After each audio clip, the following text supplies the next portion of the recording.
Hello everyone, welcome to Oliveboard. So in this particular series for your complete revision of CAIIB BRBL paper, we are covering all the modules in one video each. So we have already completed the module A, B and C.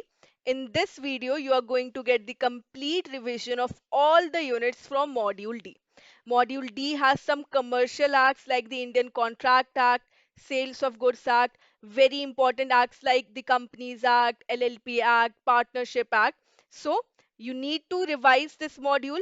So many case study questions were asked in the previous exam cycle. And to solve those case study questions, you need to have conceptual clarity that you will get by the end of this video. So let us start with the final revision of our module D. We have the unit 25, which is the Contract Act of 1872. So this act basically it covers all the provisions of the meanings and essentials of a contract. We know under the Contract Act there can be a general contract and some special contracts. So our syllabus talks about those special contracts like the contracts of indemnity, guarantee, bailment, pledge and agency, right? So let us discuss what are the essential features that make a contract or a agreement a valid contract. All right, so when we talk about a contract has two parts. First is an agreement and second is enforceability at law.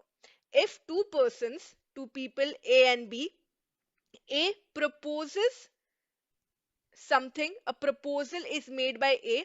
Let's say that A says, I'm going to purchase you a car if you pay me rupees 10 lakhs. So that is a proposal made by A to B.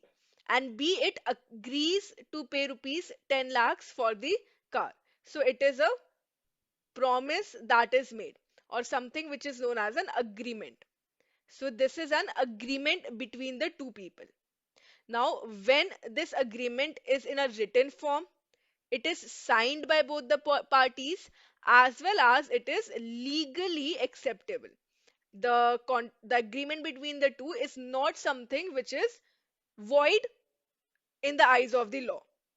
Then we will say that it is a contract. So, until and unless the agreement has enforceability at the law, the agreement cannot become a contract, right? So the contract means an agreement which is enforceable by the law, meaning thereby that the rights and the obligations arising out of the contract must be enforceable in a court of law. If, however, let's say this agreement between the two parties A and B was not related to buying and selling of a car, rather it was related to dealing in some illegal activity like say drugs which are not legal in India, then even though both the parties they agree to it, they sign it, the agreement isn't written, but it cannot be said to be legally valid in the eyes of the law, right? So if let's say the person B was liable to pay to person A, but the default, A cannot take it or they cannot file a suit against B because the court will simply say this is not a legal contract. So enforceability at law is important. So the agreement, what are the characteristics of the agreement between two or more persons to make it a contract? If those satisfy the following, it should be made by the free consent of all the parties. A should not force B to sign the contract using muscle power or any influence or blackmailing, right? It is made by the parties who are competent to contract. Both of these should be of the majority age. They should not be minors. Plus, none of the parties should be of unsound mind. All right. Then it is made for a lawful consideration. Consideration means both the parties are getting something. If A is selling the car, B has to make a payment, right? If any agreement is made without anything in return, then it is not a contract. It is made with a lawful object and it is not declared as void expressly in the contract. For example, in the Indian Contract Act, any agreement entered with a minor is a void agreement. All right. So it should not be declared as void. So this is the essentials of a valid contract. There should be an offer and acceptance by both the party. The promisor and the promisee should accept. Then it should have the free consent of both the parties. There should be a consideration. However, there's an exception to it. Like, for example, if the contract is signed by any relative, any blood relative out of love, that will also be considered as a valid contract. For example, if any person, if any mother, father, or guardian, they write certain money or certain property in the name of their daughter or son, right? So that will be a valid contract if it is written in the correct form, although the son or the daughter is not paying anything in return. Then it should be a valid contract and a lawful object should be there. It should be made by competent parties who are not minors and who are not of unsound mind. And there should be an intention to create a legal obligation. Now, when we talk about the contract, the relationship between a banker and a customer is a transactional relationship, and it depends on the type of transactions, be it the acceptance of deposit from the public, or lending, or investing. So the banks and the customer are also entering into a legal contract. For example, when the money is deposited in a bank, then the relationship between the banker and the customer is of a debtor and a creditor, not of a trustee and a beneficiary.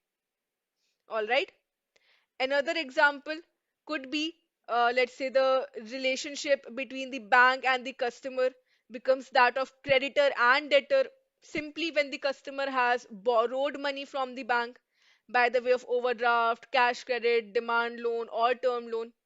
When, let's say, the bank accepts securities or valuables, then besides becoming a trustee, they also become a bailee, and the customer who is keeping those goods with the bank becomes the bailer, right? If the bank is providing any ancillary services such as remittance, collection of check, then they're acting as an agent for the customer. For the hiring of the safe deposit, the relationship is that of a lessor and a lessee. So, depending upon the activity or the service provided by the bank to the customer, the different types of relationships can exist. Now, we'll be seeing some um, okay, these things we have already covered. Relationship of a creditor and debtor. When accepting securities, bailer and bailee. When providing ancillary services, acting as an agent. When hiring services, then lessor and lessee. So these points are very important for your examination. The institute can ask you, for example, a bank has provided the safe deposit service to a customer. So what is the relationship between them? Lessor and a lessee. Or the bank has provided the collection of check service, then the agency. Or the bank has accepted the securities and values for safe custody, then what is the relationship? Bailee and the bailer. All right, so make sure that you understand these terms. Now we are going to discuss about the first special contract, which is the contract of indemnity. The most basic example of a contract of indemnity can be insurance. Insurance. So when any person promises to make good the loss which has occurred. So if party A and party B is there, party B says that if any loss occurs to you in any activity, then I am going to pay for it. Similarly, this happens in the insurance policy.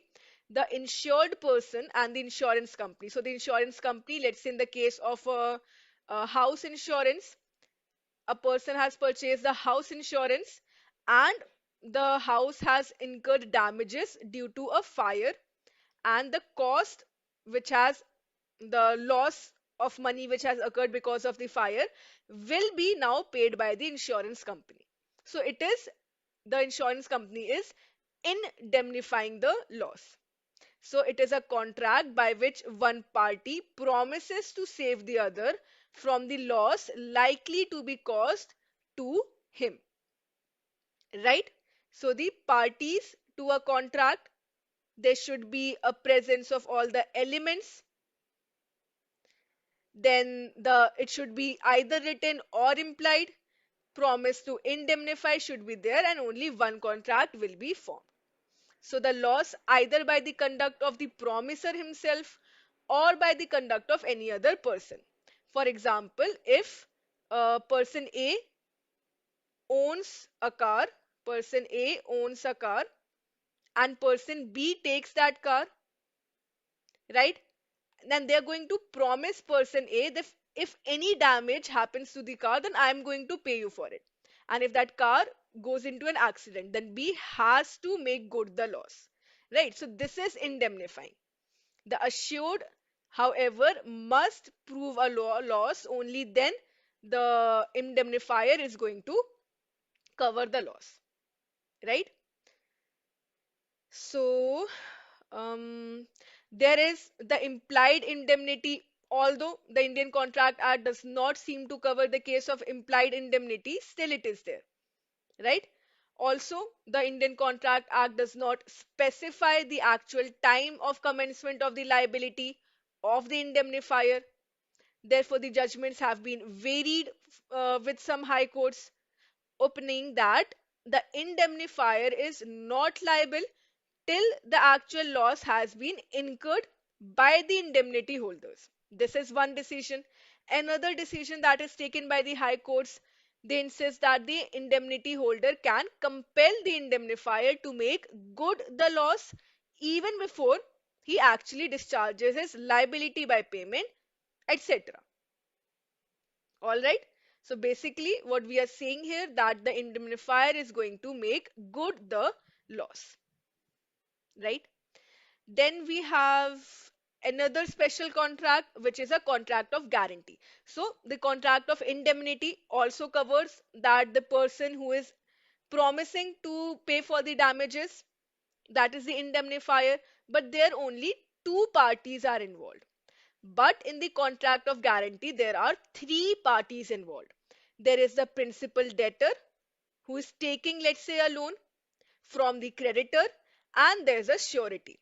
If, let's say, the creditor is not sure whether the principal debtor is going to repay the loan or not, then this surety will step in and say that if this person A defaults, that I am going to pay you the money, right? So this is a contract of guarantee. A contract of guarantee.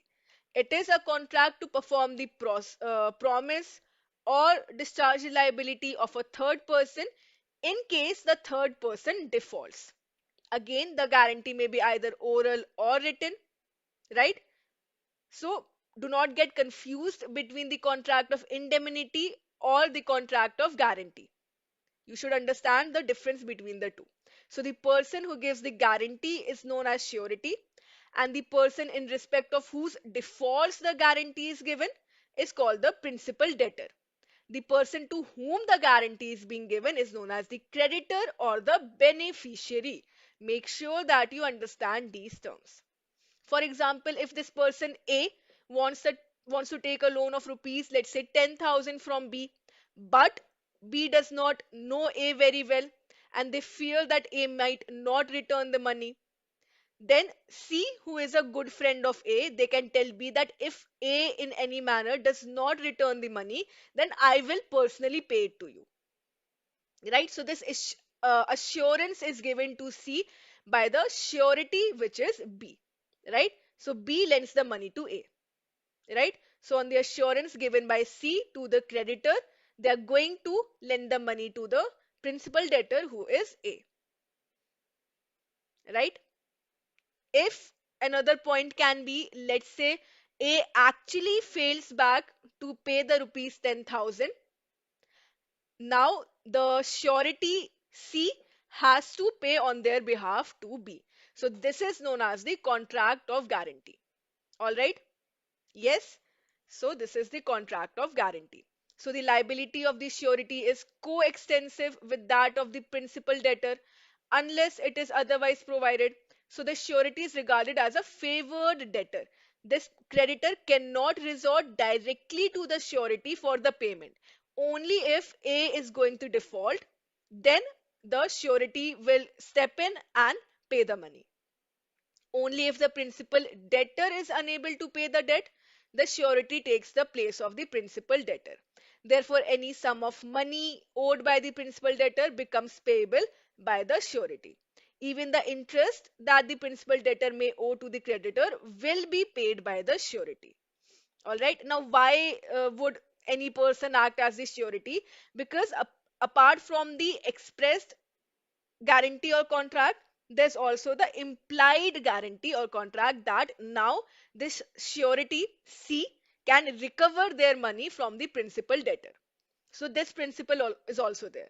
So basically we are saying there are two contracts in a guarantee. Now the guarantee can be of continuing nature, which extends to a series of transactions. So it is not limited to just one transaction but to many transactions.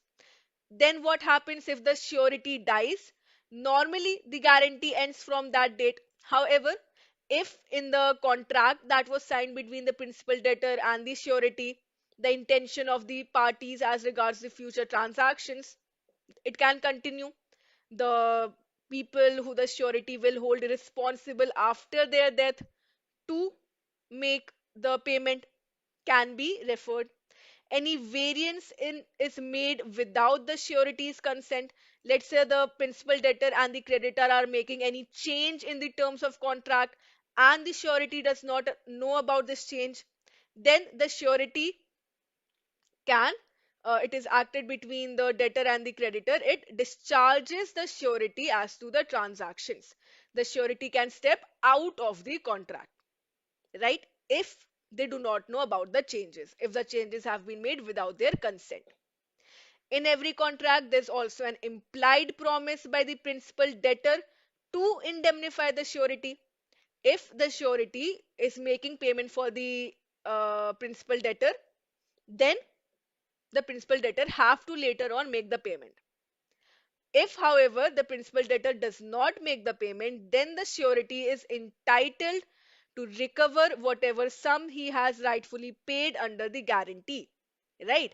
And the security which the principal debtor would have kept with the creditor, the surety will have the right over it at that time, right?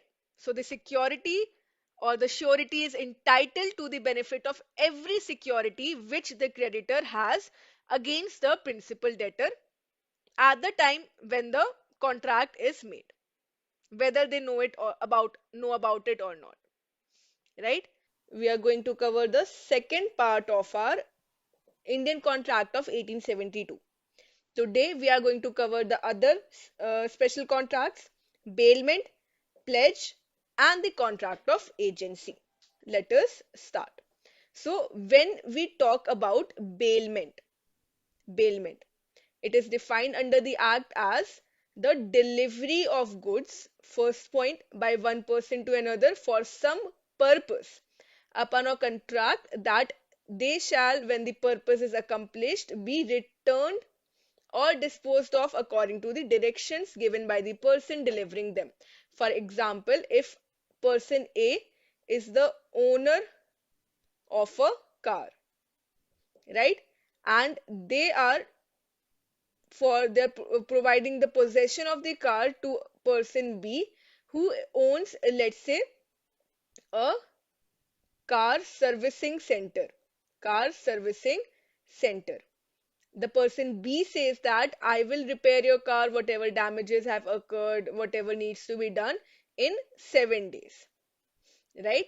So this becomes a contract of bailment. Now here the person delivering the goods is called the bailer. So the person A becomes the bailee and the person to whom they are delivered is called the bailee. The service center, person B becomes the bailee.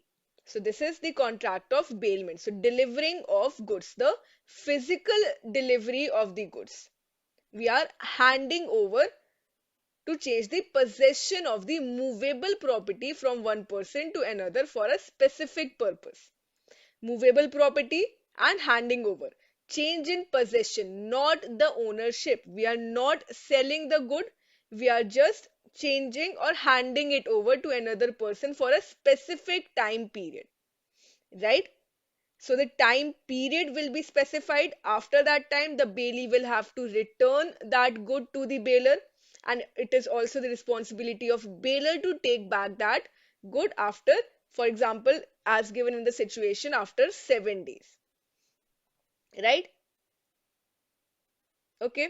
So there must be a delivery of goods, there must be a contract to return the good after the specific purpose. Now, there are certain duties of the bailor and the bailee.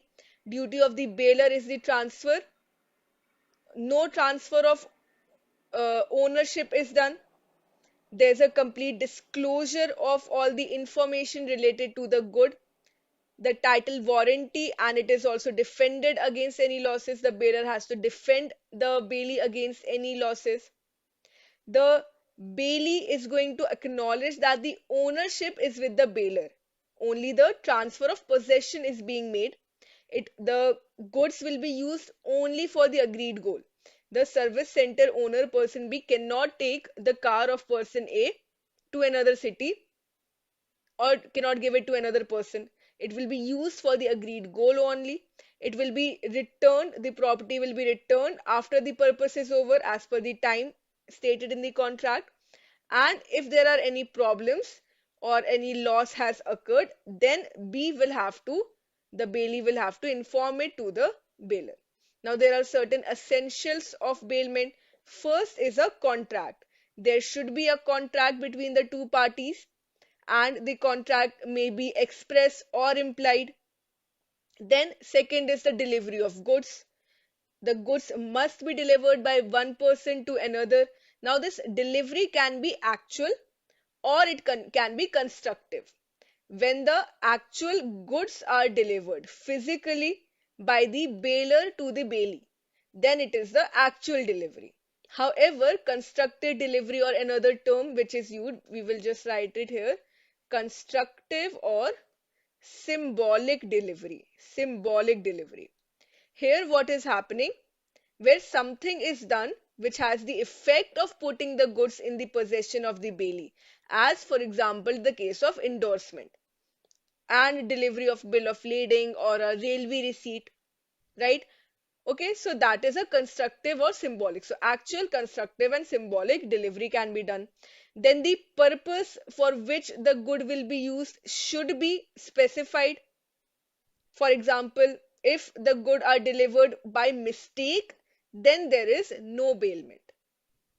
Then the delivery should be of the possession. The delivery of the possession should be made, right? It means the control and the intention to exclude others will be given to the bailee now. Both the bailor and the bailee must be involved in a valid bailment, right? For example, a servant who obtains any goods from his master to deliver it to a third person is not a bailee, because the control or the possession is still with the master. They are just following the orders. Then there will be no transfer of ownership, only the possession is being transferred, right? No transfer of ownership is being done.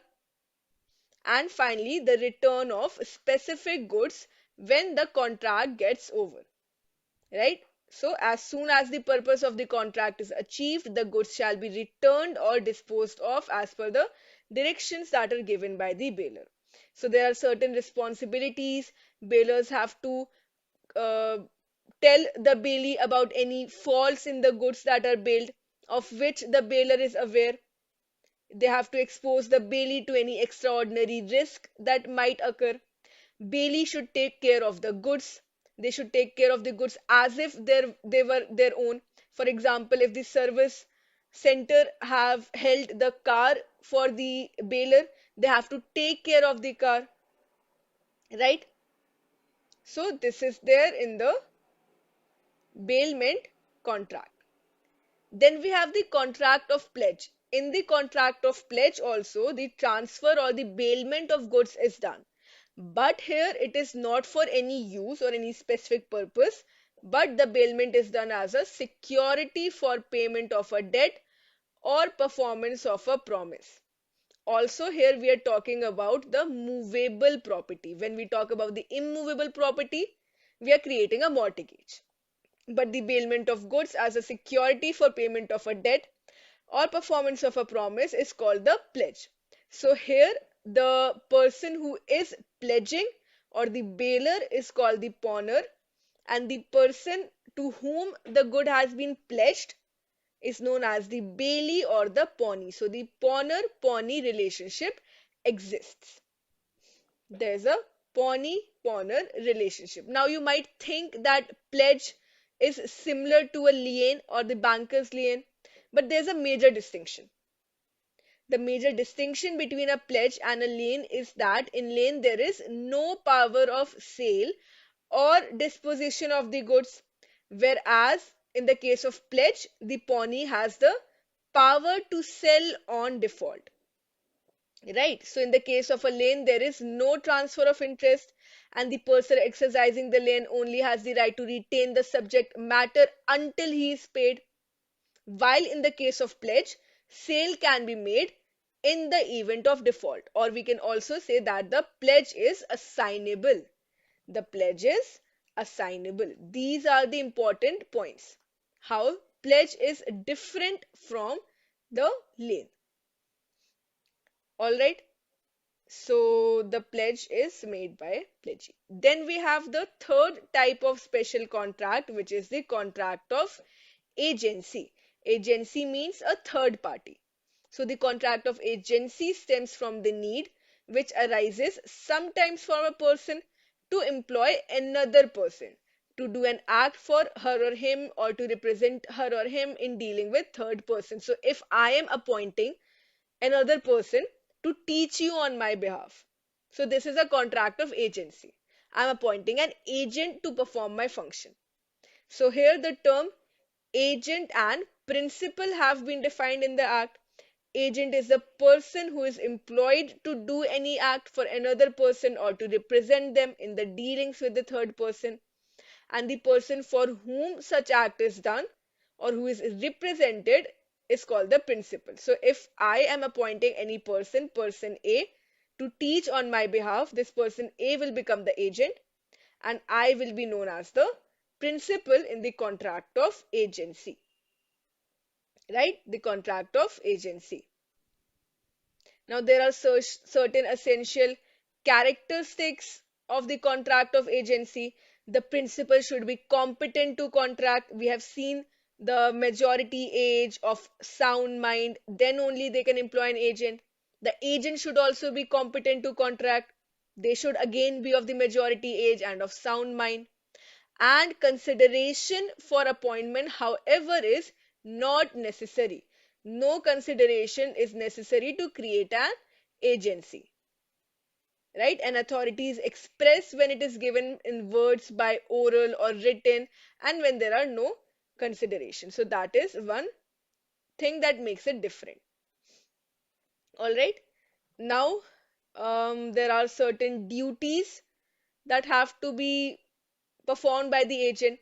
They have to carry out the work undertaken as the agent as well the directions given by the principal. So every day at 8 p.m. the classes have to be taken by the agent to carry out the work rationally and with care, skill and diligence, to render the proper accounts to the principal on demand and not cause any loss due to misappropriation or fraud, to communicate with the principal if she or he faces any difficulty, and to pay the principal all the sums received for them after deducting their money. Right? So the agent has to perform all the responsibilities that are assigned to them by the principal, taking due care with diligence and skill. If any loss has occurred, they have to inform it to the principal. So these are the duties. Now we have certain types of agents based on the extent of their authority and on the nature of the work performed by them. So on the basis of the extent of authority, we have three types of agent: the general agent, special agent and the universal agent. General agent, special agent and universal agent based on the authority and based on the work that they perform, the nature of work performed, they can be the mercantile or the non-mercantile agent, right? So specific agent or special agent for a particular act, they can be appointed. For example, an agent employed to sell a house belonging to a principal. General agent who is authorized to do all the acts in respect of a particular line of business, trade or employment. And universal agent is one whose authority to act for the principal is unlimited, right? Mercantile or commercial agent will perform the mercantile like auctioneer, broker, commission agent, factors. Non-mercantile can be the solicitors, attorneys, insurance agents, forwarding agents, and so on. Also, because we are studying about banking, so banker can also be an agent, and the relationship between the banker and a customer is basically of a debtor and a creditor that we have also seen in the previous session. So there are certain rights and duties of the agent and the principal that they need to follow, right? So usually all of the rights of the agent against the principal are the duties of the principal against the agent as well. The principal have to indemnify the agent against all the kinds of consequences of all lawful acts, to indemnify the agent against any consequences of the acts that are done in good faith, and to indemnify for any injury caused. If I appoint an agent to teach on my behalf, and if anything happens, any loss or any injury is caused to that person, I am going to bear for that loss. All right. So that is all about the contract of agency. I hope everything is clear. Any doubt, any query, you can let me know in the comment section. And today we have the unit 26 from module D, which is the Sales of Goods Act 1930. So in this unit, we'll be discussing about what is the meaning of goods, then the important terms and conditions, what is a contract of sale of good, what is the meaning of the unpaid seller, the conditions and warranties, everything we are going to cover. So when we talk about the Sale of Goods Act, it extends to the whole of India and it governs the aspects, the general principles and essentials of the contracts which are made in the commercial world. And also the Sales of Good Act is governed by the principles in the Contract Act. So now let us start the session. All right. So a contract of Sale of Goods Act, under which the seller transfers or agrees to transfer the property in goods to the buyer for a price. Now here, if you remember when we were studying about the contract of bailment, there also is the transfer of good, but it is for a specific purpose. And once that purpose has been achieved, the goal has been achieved, the bailee has to return those goods to the bailer. But in the sale, what is happening? The goods are sold. The person, the buyer is paying a price for it. So now the transfer of ownership is done. Transfer of ownership, right? So when the property in the goods is transferred from the seller to the buyer, it is called a sale. There's also a difference between sale and the agreement to sell. Sale is a contract where the parties have already performed their part, the seller have sold and the buyer has purchased. Agreement to sell is where the parties, they have yet to perform. So we can say it is something that is going to happen in the future. In the sale, ownership has already been passed irrespective of whether the goods are delivered or not. And in the agreement to sell, the ownership is yet to pass from the seller after the fulfillment of certain conditions. Now, after the sale, the risk is with the buyer, but in agreement to sell, the risk is still with the seller. It will pass only after the agreement becomes a sale. In the sale, if the seller does not deliver the goods, the buyer can file a suit and demand the specific performance and delivery. In, however, the agreement to sell, if the seller does not deliver the goods, the buyer can only claim the damages in a suit. They cannot demand the delivery because the sale has not yet concluded. If the buyer does not pay for the goods in the case of the sale, then the seller can also claim, file a suit, and demand the price. They also have the right to stop the delivery and they can resell the goods. In the agreement to sell, the seller may not part with the goods until the price has been paid. And in the case he parts with the possession, he can sue for the return of goods for the payment of the price. So these are the main differences between sale and the agreement to sell. Now, when we are talking about goods, goods will include all kinds of movable property, stocks and shares, growing crops, things attached to land. All of these will be under the contract of sale. Buyer, seller, and price, delivery, everything have the same meaning. Future goods means goods that are to be manufactured or produced in the future. Specific goods identified and agreed upon at the time of the contract. All of these terms are there, right? So if we talk about the features of the contract of sale of goods, then it is a bilateral contract. There is a money consideration. It is about the movable property, and it is not necessary that it follows a particular form or format, right?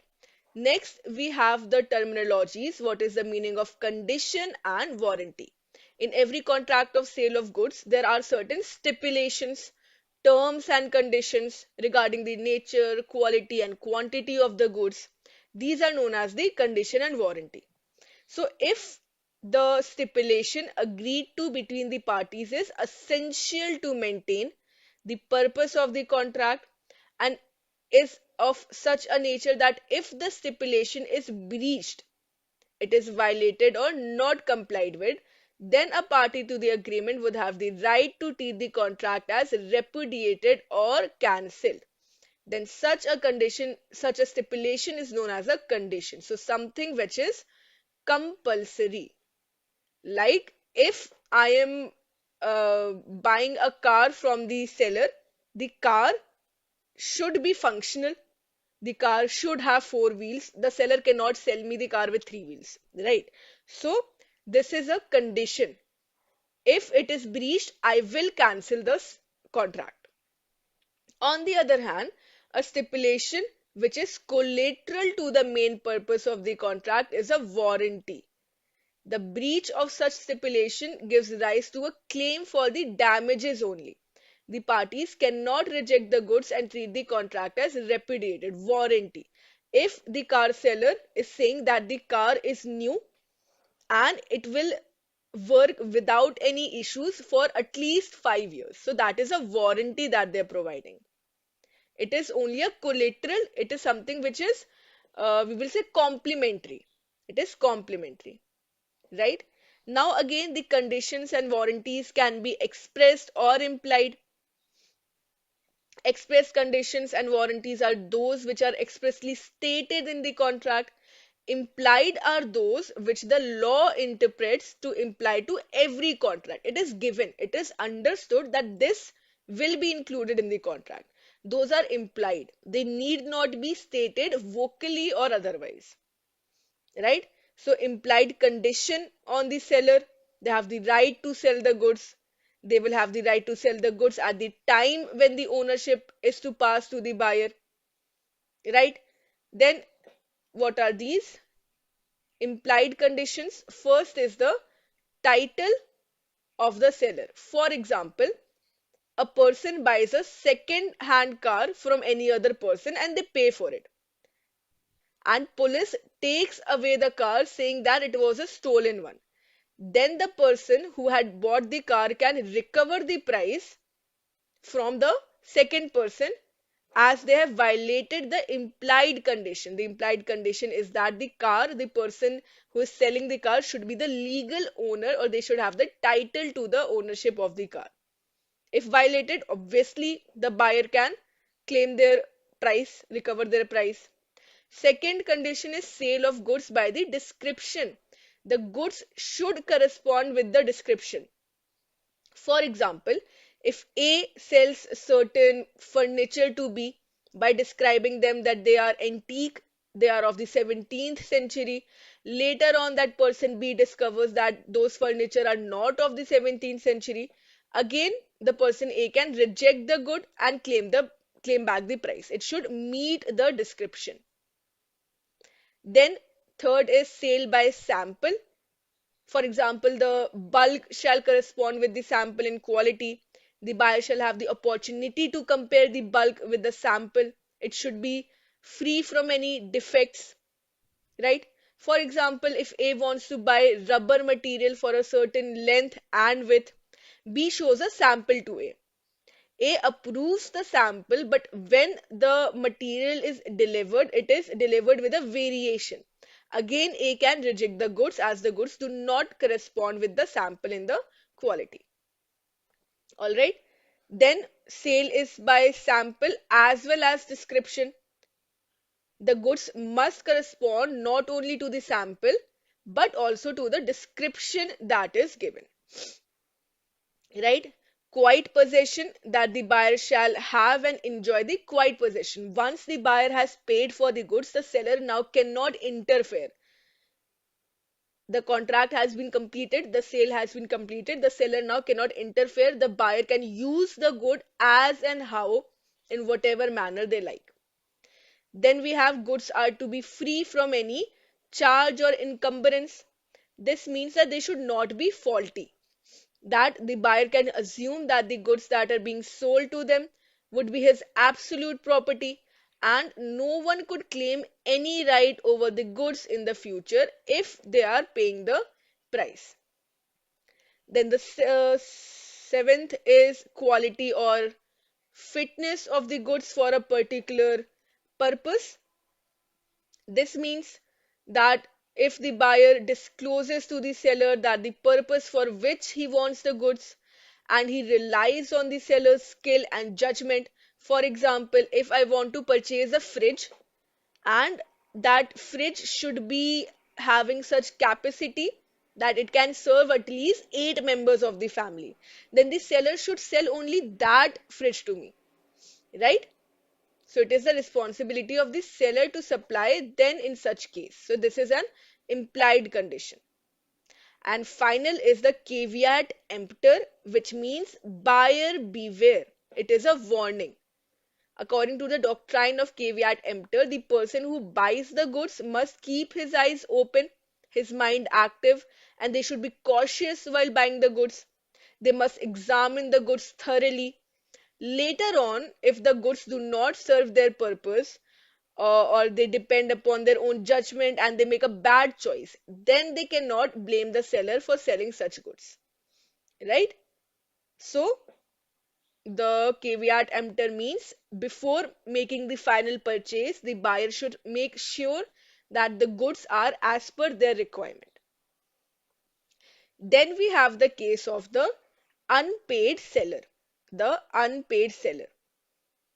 The seller of the goods is deemed to be an unpaid seller when the whole price has not been paid or it has not been tendered, or when the payment for the goods received in the form of check or other negotiable instrument and it is dishonored. Then it is known as the unpaid seller. Now here the seller can be an agent of the seller also, a consignor or the agent to whom the bill of lading has been endorsed, right?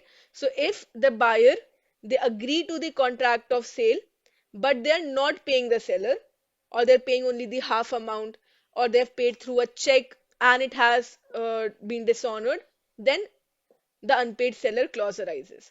There are certain rights that the unpaid seller has against the goods and against the buyer personally. So what are these rights? Against the goods, the rights of the unpaid seller, when the property in the goods have been passed, when the seller has delivered the goods to the buyer, then they have the right to create a lane, a stoppage in transit, or resale delivery. or when the property is not yet passed, it is still in the possession of the seller, they can withhold the transit or they can stop it. These are the rights against the goods. The unpaid seller also have rights against the buyer personally. They can file a suit for the price, they can file the suit for the damages, they can also repudiate or cancel the contract, and they can suit for interest, right? So there are certain rights which are available to the unpaid seller, whether the property in the goods has passed to the buyer or not. They can create a lien on the goods for the price while he's still in possession. In case the buyer has gone insolvent, they have declared themselves bankrupt in the court, then the seller has the right of stopping the goods in transit, and they also have the right to resale, right? So these are the rights which are available. So when an unpaid seller has made, let's say, part delivery of the goods, then they may exercise his right of lien on the balance goods, on the goods that are still remaining. All right. Then the duration of the transit, how the stoppage in transit is affected, then the unpaid seller's right against the buyer personally. All of these things are there. Today we are starting with the Partnership Act, which is a unit 27 from our module D. So this act talks about the various provisions and how a partnership firm is formed, what is the meaning and definition of partnership, the essential characteristics, the relations of one partner to another, the relations of partners to the third party. Everything is covered under this Partnership Act of 1932. All right. Although the general principles of the Contract Act also continue to apply here in the partnership contracts, but here we are talking about the contract of partnership, which is regarded as a special contract. It is regarded as a special contract. All right. So let us start with this unit. So, in the Partnership Act of 1932, we have under Section 4 the important definitions of partnership, partner, firm, and firm name. So, partnership is the relation between persons who have agreed to share the profits of a business carried on by all or any of them acting for all. So, either all the people involved who have agreed to come into a partnership, or any one person on their behalf. For example, if A and B buy 10 boxes of mangoes and they're agreeing to equally share the mangoes for personal consumption and pay the purchase price thereof, this is not a partnership. However, if they further agree to sell some of the mangoes and then share the profits from the sale, then it will become a partnership. So for the purpose of generating profits and sharing them, the business is carried by them. All right. Now, if we talk about the characteristics of a partnership, so there should be an agreement. This agreement can be express or implied. Then there should be a business. The term business conveys some actions involving transactions. There should be some profits arising out of those business, which may be shared among the partners in a definite ratio, which is agreed. And there should be mutual agency. The contract of partnership is regarded as an extension of the contract of agency. All right. So agreement, the relationship with the partnership arises from the contract, right? It may have its own characteristics, like it can be a fixed for a fixed period of time or for a completion of task. Then if we talk about the business, for carrying on some business like trade or any occupation or a profession, right? And it must be legal, obviously. Then if we talk about the profit, so any business is started to make profit, which is the main aim, and it will be shared among the partners in a definite ratio. If any partner who is deprived of the profits or a share in the profits, then she or he will not be considered as a partner for carrying on the business. All right. And mutual agency, because agent is a partner which can bind by his acts the firm or other partners. All right, so that is why we term the partnership as an extension of the contract of agency. Now, if we talk about the types of partnership, so basically we have three types. We have the partnership at will, where no provision is made by a contract for the duration of the partnership or for the determination of the partnership, determination or end of it. So a partnership at will can be dissolved by any partner by giving a notice in writing to all the other partners of their intention to dissolve them, and the firm gets dissolved from the date which is mentioned in the notice, which is mentioned in the notice, right? Then second type is partnership for a fixed period, for a particular period, and after that it comes to an end, right? So here the partners, if they want, they can continue the business after the fixed period also, but the original contract will be that it is for a fixed period. For example, the selling of mangoes for the season of summers only, right? Then a particular partnership for a particular job or assignment which is taken up by two or more persons and they have decided to share the profits. All right. So for a particular task, the partnership has been formed, and once the task is over, the partnership will get over as well. So these are the three types of partnerships, which is given in the Partnership Act.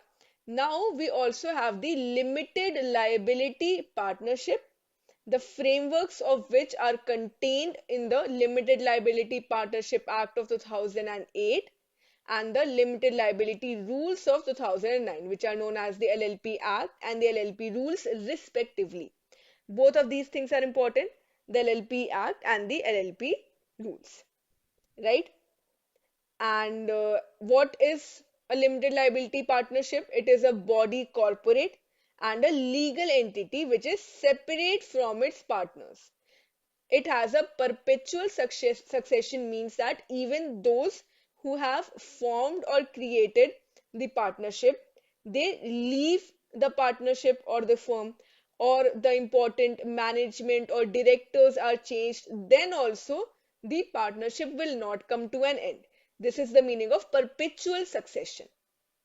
Even the original formers, even if they leave, then also it will continue and the succession will be as it was earlier in the original contract, right? So the LLP is a separate legal entity which is liable to the full extent of its assets. The liability of the partners is limited to their agreed contribution. LLP on a whole is responsible for all the assets, but each and every individual partner, their liability has been agreed beforehand, right? So they're liable for their agreed contribution.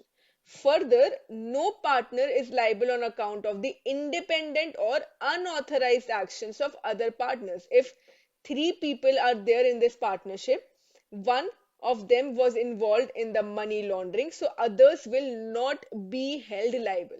No partner is liable on the account of independent or unauthorized actions of other partners, thus allowing the individuals to be shielded from the joint liability created by the another partner's wrongful business decisions or misconduct. All right. So it is, we can say it is viewed as an alternative corporate business which provides the benefits of the limited liability, but it also provides the members the flexibility of organizing their own internal structure as a partnership, and it is going to be based on a mutually agreed agreement, a mutually arrived agreement. So it is a LLP is a body corporate legal entity separate from its partners. Mutual rights and duties are governed by the agreement. No partner liable for the independent or unauthorized actions of other partners. Every partner in a LLP is an agent of the LLP, but not the other partners of the LLP. They're responsible to the firm, not to other partners. All right. Then there will be designated partners and they will have the designated partner identification number. Central government will investigate the affairs of the LLP. So these are certain important provisions. Now, if we talk about the relations of a partner or relations of partners to one another. So there are some general duties of the partner, the general duties where the partners are bound to carry on the business of the firm to the greatest common advantage, to be just and faithful to each other, and to render the true accounts, full information, everything to the partner, their heir or their legal representative.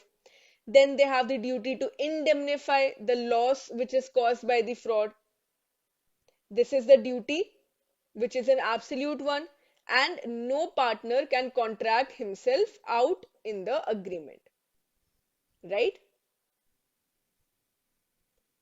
And there's also the determination of rights and duties of the partners by contract between the partners, which is again arrived by the mutual agreement. So the conduct of the business should be just and faithful. They should be diligent to their duties. There are certain mutual rights and liabilities.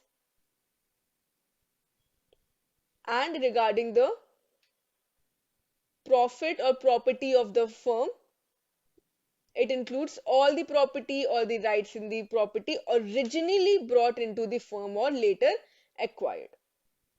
And also it includes the goodwill of the business. So authority which is available to a partner is actually the capacity in which the partner can bind the firm, and it can be express or implied. Express is something which is expressed in written. Implied can be something which is lawfully interpreted. It is taken and obvious. So the partners in a firm may be by mutual agreement amongst themselves. They can extend or restrict the implied authority of any partner, and any act which is done by the partner on behalf of the firm within his implied authority is going to bind the firm, unless the partner with whom he is dealing knows the restriction or does not know or believe that the partner is to be a partner. So any act which is done by a partner is to be binding on the firm. That is why all the partners should be diligent, and they should be just and faithful to the firm as well as other partners. However, there's an exception. In the case of emergency, the partner has authority to do all the acts to protect the firm from the loss, and the firm is again bound by such acts. So if there's an emergency which requires immediate action by a partner, although that action was not under their authority, then also the firm will be bound by such acts. So they can take action to protect the firm from loss. Then, if any partner wants to bind a firm, they want to agree into an agreement or they want to sign any document, they have to do so on behalf of the firm. So, a partner must do the activities in the name of the firm and execute the documents on behalf of the firm. They cannot simply sign an agreement in their own name to purchase goods for the firm and say that since he is the partner, it is implied. No, they have to do all the actions in the name of the firm. They cannot personally do anything and say that we have done it for the firm. All right. So this is regarding the authority. This is regarding the authority. For example, if A, who is a partner in the ABC and company selling groceries, enters into an agreement with X to supply him car spare parts in the name of the firm without authority, and also obtains an advance of rupees 50 lakhs. So the other partners would not be liable for the amount so received. That is why all the actions should be binding, right? And obviously, we have discussed that the extension and restriction of the partner's implied authority is also there.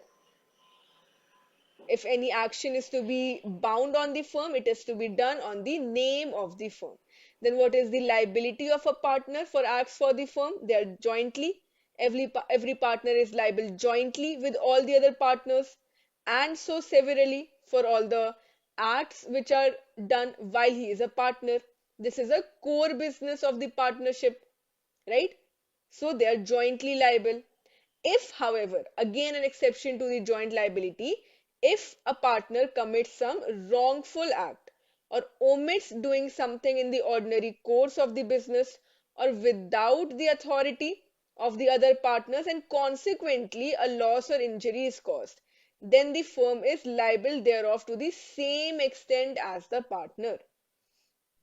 Right? So the liability of the firm for the wrongful acts of the partner to the, for example, where due to negligence of the managing partner of a firm, the shaft of, let's say, the mine they operated is not properly guarded and a workman falls and is injured, then the firm will itself become liable. It is the liability of the firm for the wrongful acts of a partner. And then there is the doctrine of holding out, which is very important. Questions have been asked from this topic in all the previous sessions. So it states that, section 28 states that anyone who by the words spoken or written or by conduct represents himself or knowingly they permit himself to be represented to a partner in a firm as liable as a partner, and the as a result of this he induces others to give credit to him, then he is known as a partner holding out. They're not really a partner in the firm, but they're wrongly representing themselves. They are permitting themselves to be represented as a partner of the firm and they're giving any credit out, then they are known as a partner with holding out. This is the doctrine of holding out. So, a transfer by a partner of his interest in the firm does not entitle the person to whom the interest is transferred to interfere in the conduct. If person A, they transfer their title to person B, this person B will not have it will not entitle the person to interfere in the conduct of the business. They will only receive the share of profits of the transferring party, and the transferee also has to accept the account of profits which are agreed to by the partner. So this person B is not going to have any more powers than were there with the original person who is the transfer related to the share of the profits. And on dissolution of the firm or cessation of the partnership business, the transferee is entitled to share a business. They will be entitled to have a share in the assets of the firm and verification of the accounts to ascertain his share. Right? So when a transfer is made to another person by a partner, they're only transferring the right to the profit and not the right to interfere in the course of business. Alright, so it does not entitle the person to whom the interest is transferred to interfere in the conduct. So these are the various relations of the partner to one another and the relations to the partners to the third party. And today we have the part 2 of our unit 27, the Partnership Act of 1872. We have already discussed the relations of partners to one another, the relations of partners to the third party, the definition, meaning of a limited liability partnership, everything we have covered. Now we will talk about what if or can minors be admitted to the benefit of a partnership or not? What will be the legal position of the minors after they attain the majority? Regarding the retirement of a partner, the insolvency, all of these things we are going to cover. All right. So we know under the Indian Contract Act that 18 of the 1872 that minor is not competent to enter into a contract, right? So he is not eligible to enter into a contract of partnership as well.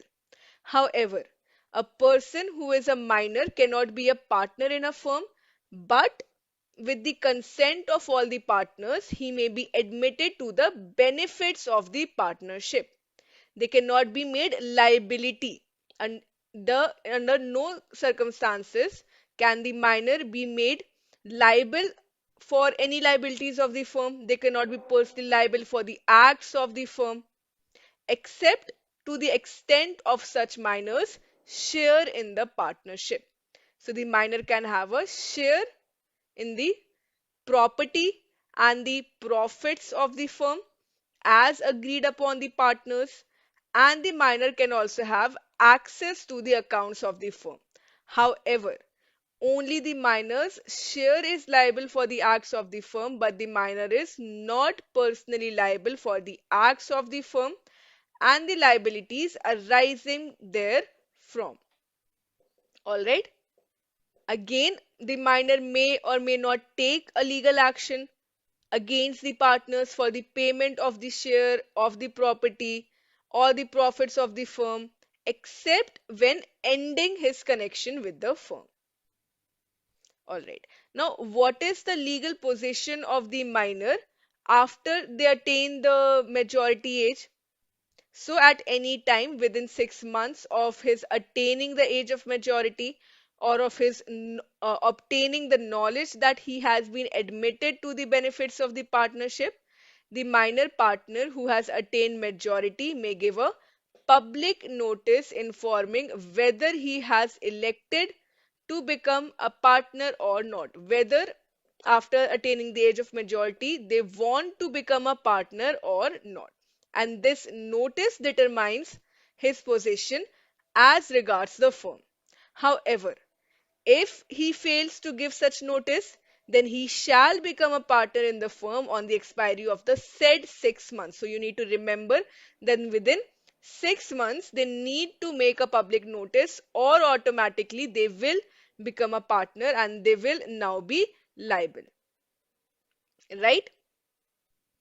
So, where such person becomes a partner, either because he was elected to do so or because he failed to take a decision and 6 months have elapsed, then his rights and liabilities they continue up to the date on which he becomes a partner. Now they will also become personally liable to the third parties and the acts of the firm, right? His share of the property and profits of the firm shall be the share to which he was entitled as a minor. All right. Now, if we talk about the retirement of a partner, the partner can retire with the consent of all the other partners in accordance with an express agreement by the partners, or where the partnership is at will, they can retire by giving notice in writing to all the other partners of his intention to retire. If they want to retire, they can follow any of these three steps. The retiring partner as well as the other partners now will be liable to the third parties for any act that were done by them before the retirement, right? Then a partner can also be expelled from the firm by any majority of the partners in good faith. All right. If we, let's say, talk about the insolvency of the partner, if partner of a firm is adjudicated as an insolvent, she or he ceases to be a partner from the date on which the order of the adjudication is made, on the date itself. Right? So the partner now ceases to be a partner. That person is no more a partner when they are adjudicated as an insolvent. This order of adjudication may or may not dissolve the firm. It is not necessary that the insolvency of a partner dissolves the firm. If, let's say, the firm is not dissolved pursuant to the contract upon the adjudication of the partner, the estate of a partner is not liable for any act of the firm, and the firm is not liable for any act of the insolvent that is done after the date on which the adjudication order is made. After the date, the firm will not be liable for their act, any act which is done by the partner declared insolvent. All right. Next, if we are talking about the dissolution of the firm, a partnership firm can be dissolved, right? But here we need to understand the difference between the dissolution of a firm and the dissolution of a partnership. Both of these things are very different, right? So where there is a dissolution of the firm, there would be a termination of the firm and the end of business relationship among all the partners. Whereas when there's a dissolution of the partnership, there is only a change in the business relationship among the partners and the firm continues to run. When we are only dissolving the partnership, the firm will still continue. It will not stop operating. But when we are dissolving the firm, it will just end the business of the relationship among the partners. All right. Thus, there is a distinction between the dissolution of a firm and we will say the dissolution of a partnership, or it can be also termed as a reconstitution. Reconstitution of the partnership. All right. So, dissolution of the firm means there's a breakdown of the relationship between all the partners in the firm. Right. Now, the dissolution can be a compulsory dissolution if all the partners are adjudicated insolvent. All the partners have been adjudicated insolvent except one. Then the firm is dissolved, or by the happening of any event which makes it unlawful for the business itself to be carried out. If the law has declared any business unlawful, then also the firm will be compulsorily dissolved. However, if I say that business or a firm ABC was involved in three businesses, a car business, a jewelry business, as well as they were involved in the business of, let's say, kitchen utensils. And this kitchen utensils business has been terminated. Do we require to shut down the car and the jewelry business also? So, no. Dissolution, if let's say the partnership firm is carrying on more than one separate business, the illegality of one or more does not cause the dissolution of the firm. The firm can continue to carry on all its lawful adventures and undertakings. All right. Then this was the compulsory dissolution. Other reasons can also be there, like the certain contingencies. If the partnership is constituted for a fixed term, then by the expiry of that term, or for carrying out one or some particular undertakings, once the task is done, it can be dissolved. If there is a death of the partner, and by the adjudication of a partner as an insolvent. Dissolution can also be done by the court. Let's say the partner has become of unsound mind, or they are incapable of performing their duties as a partner. They are guilty of a conduct which is likely to affect the carrying on of the business. They are committing the breach of agreements. All of these reasons can be on the filing of a suit by the partner for the dissolution of a firm. All right. Then what will be the liability for the acts of partners done after the dissolution? So any or all partners must give a public notice to the effect that the firm is now dissolved. This is because until and unless they give the notice, the partners continue to be liable to the third parties for any act which are done by them until they give such public notice. So, till the time they do not make the public notice, they will still be liable. So, the partners continue to be liable as such to the third parties or any for any act which are done by them, right? Which was done before the dissolution until the public notice is given. All right. So, this is there. Then, if we talk about registration, so we know that Companies Act, under the Companies Act, it is compulsorily required for a company to be incorporated and registered with the ROC, the Registrar of Companies, under the Companies Act of 1956 or the 2013. However, it is not compulsory for a partnership firm to get registered with the Registrar of Partnership Firms. It is not compulsory. The partners may or may not enter into a partnership deed and may decide to have an oral partnership if they have a strong understanding amongst themselves, right? So it is not compulsory. However, there are certain disabilities on the partnership firm that is not registered with the registrar of partnership firms, and this is given in the section 69 of the act. The section 69, a majority of the partnership firms, because of this, they decide to register to avoid any future hassles and complexities on solving the issues amongst the partners as well as the third parties. So there are certain disabilities on a partnership firm that is not registered. All right. So, for example, the enforcement of any right to sue for the matters relating to the dissolution is not affected and it can be brought before the court of law. There are many effects of the non-registration, like no suit or to enforce a right arising from the contract shall be instituted in any court if it is not registered. Unless the firm is registered, no suit can be filed. Again, no suit to enforce a right arising from a contract on behalf of a firm against any third party can be made unless the firm is registered.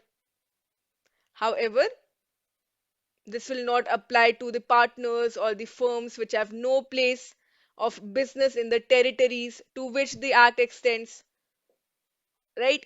And we have already stated that the enforcement of any right to sue for the matters relating to the dissolution of the firm is not affected. For the accounts of the dissolved firm or any power or right to realize a property of a dissolved firm, it is not affected. They can be brought to the court of law. So if we want to file a suit against a third party or any partner for the misconduct, that cannot be done if we are not registered. Other than that, regarding the dissolution, the suits can be filed. All right. Today we'll be starting with the unit 28, which is related to the Companies Act. So, what are the important definitions under the company, features of the company, the types of companies, memorandum of association, article of association, everything are covered in this particular chapter. All right. So, we have two acts, the Indian Companies Act of 1956 to consolidate and amend the law relating to the companies. Then this law was amended and replaced by the Companies Act of 2013. Right? So now let us start with this particular act. If we talk about the various features of a company, we already know a company formed and registered under the Act of 1956 or an existing company. If already an act company was registered under the 1956 act, they need not get re-registered under the 2013 act. All of these things are there. So if we talk about the registration, a company has to be mandatorily or compulsorily registered under the Companies Act 2013. However, those already registered under the 1956 Act need not re-register. First important point. Second, we say that a company is an artificial legal person which is created by law and it can be dissolved by the law alone. It is invisible, intangible, and exists only in the eyes of the law. And it enjoys many rights of a natural person. For example, a company may enter into contracts in its own name. It can also acquire and dispose of the property. It can be also fined under the provisions for the violation of any law. However, company is not a natural citizen like an individual, right? So, this is there regarding the artificial legal person. Then there is perpetual succession in a company. It means an incorporated company never dies unless wound up as per the applicable law. So, this is the meaning of the perpetual succession. The insolvency or death of the members does not affect the continued existence of the company. Even if there's a total change in the members of the company will still remain the same entity, right? So this is the meaning of perpetual succession. Then there is a corporate veil. So, although a company is a separate legal entity which is distinct from its shareholders, in reality it is an association of persons who are the beneficial owners of all the corporate property, right? Hence, it may sometimes become necessary to look at the persons who are behind the corporate veil or the corporate cover. So, it is said to be lifted when the court ignores the separate entity of the company and directly concerns itself with the members or the directors of the company. Again, there is no specific law as to when this should be done. There is no hard and fast rule or principle under which this is done, and the court decides whether or not to lift the corporate veil on the case to case basis. Then every company has a common seal which will be used for signing the documents on behalf of the company. And also regarding the transfer of shares, so the Companies Act 1956 or 2013 states that the shares or other interest of any member company shall be a movable property.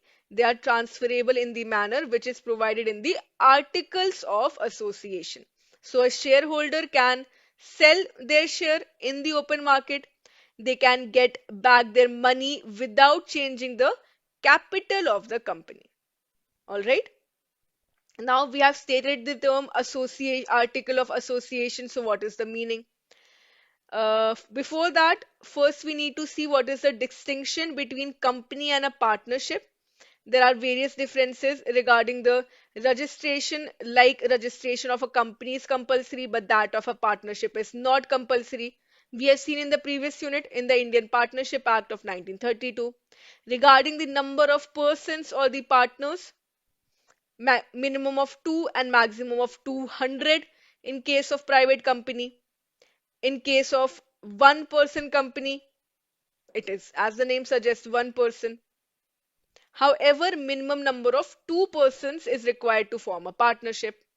Legal existence, company has a legal existence and it is viewed as a separate legal person. However, the firm does not have a separate legal existence which is different from its own partners. Regarding the ownership of property, in a company, it is owned by the company itself, not by the members. However, the property of the firm owned by the firm through its partners, they do not have a separate legal existence. Management, the company is managed by a board of directors elected by the shareholders. Partnership is managed by the partners. There is perpetual existence in a company. However, the partnership does not have a perpetual existence and it may be dissolved on happening of certain events like dissolution of the company or end of the fixed period or end of the particular task for which the partnership was contracted. Regarding the contracts, regarding the liability, there are many differences. All right. So these are the difference between the company and the partnership. Next, we have the different types of companies. So the classification of companies can be on the basis of statutory corporation. On the basis of incorporation, it can be a statutory corporation or the company is registered under the Companies Act of 1956 or 2013. Statutory, which is incorporated by a special act, either by the government, state government, or the state legislature, central or the state legislature. It will enjoy the powers, rights, and privileges as laid down in that particular act. Registered under the Companies Act in 1956 or Companies Act of 2013. For example, the Tata Iron and Steel Company Limited. Okay.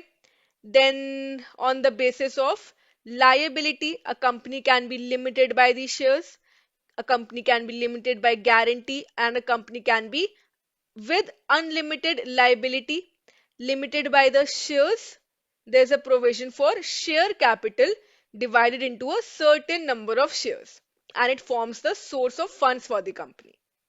Company which is limited by the guarantee, so it is a memorandum of association to such an amount as the members undertake to contribute to the assets of the company, and in the event of the liquidation, the company is known as a company limited by guarantee, right? So in other words, we can say each member promises to pay a fixed sum of money in case of its winding up. So there is a guarantee that each member has to provide. Then there is the company with unlimited liability, where the liability of the members of the company is unlimited.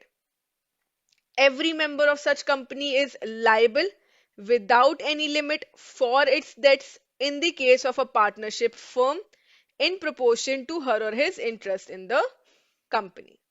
Then we have classification of the companies on the basis of public interest. So it can be a private company or a public company or a government company, foreign company, one person, or a small company. All right. So these are the different types of companies. Then we have the memorandum of association and the articles of association. The difference between the two: memorandum of association will state the name of the company, the state in which the registered office is to be situated, the objects for which the company is proposed to be incorporated, the liability of the members of the company, whether it is limited or it is unlimited. So there's the name clause, objectives clause, liability clause, and the capital clause, right? On the other hand, articles of association, it means that the regulations for the management of company and entrenchment to the effect of any specified provisions, right? All the regulations that will be followed are given under the AOA. So what is the distinction? The memorandum of association contains the fundamental activities for which the company is incorporated, and the conditions are introduced for the benefit of the creditors, the shareholders, and the outside public. Article of association are the internal regulations. The MOA is a dominant instrument. It states the purposes and the reasons for which the company has come into existence. AOA is always subordinate to the memorandum of association. These are merely the internal regulations, right?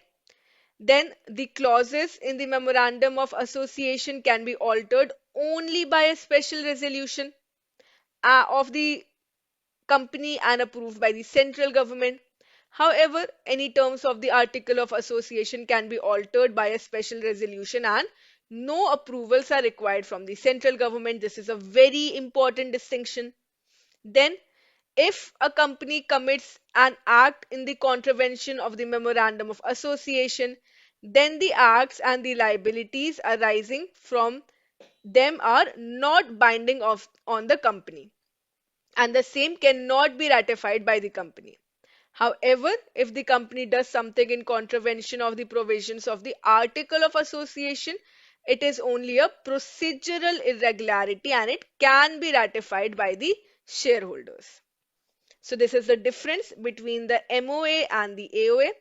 And the last topic for today, we are going to discuss the doctrines of ultra vires, constructive notice, and indoor management. The doctrine of ultra vires is a fundamental rule. It states that the objects of the company, as specified in the memorandum of association, can be departed from only to the extent permitted by the act. So when a company exercises its powers to promote or realize any of these objectives in the memorandum of association, it is the intra vires. However, any object of the company which is outside the scope of the object clause of the memorandum of association, that is beyond the powers of the company, that is ultra vires.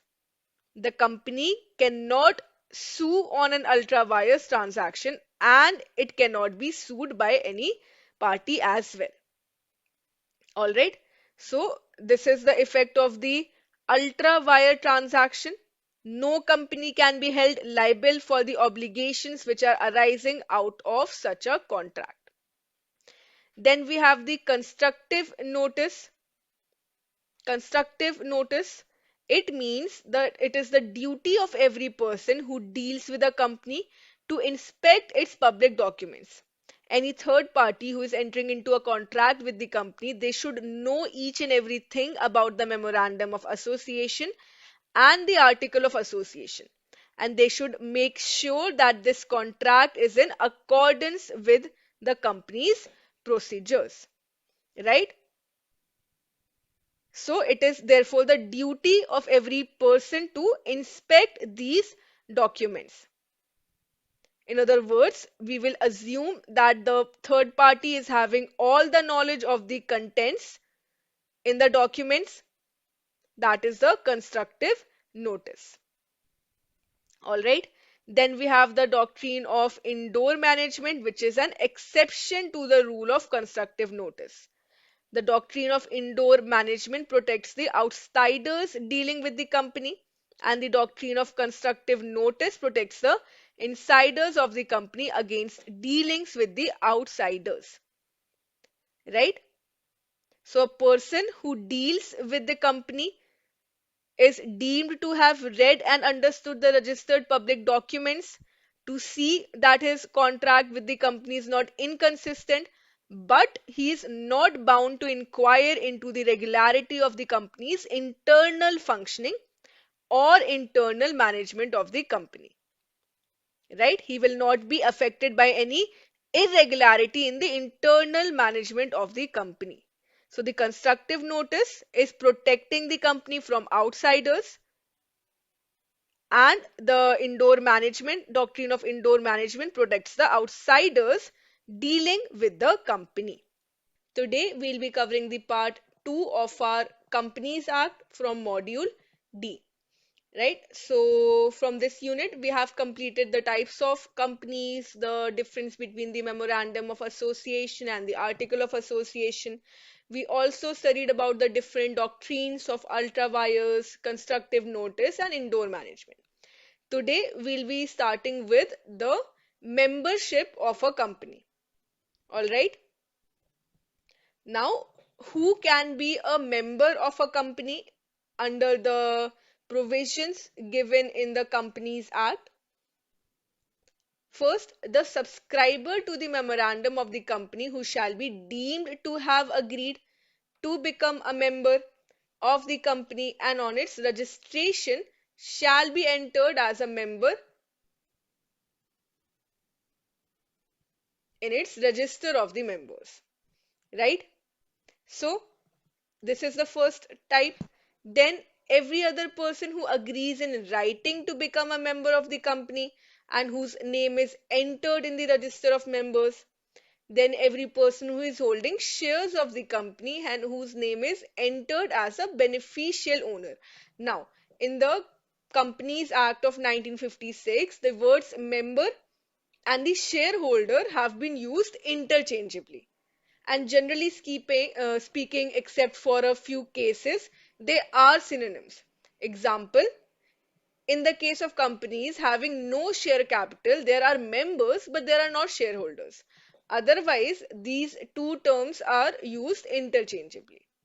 Now, there are various modes of becoming a member of the company: by subscribing to the Memorandum of Association under the Companies Act of 1956 and 2013.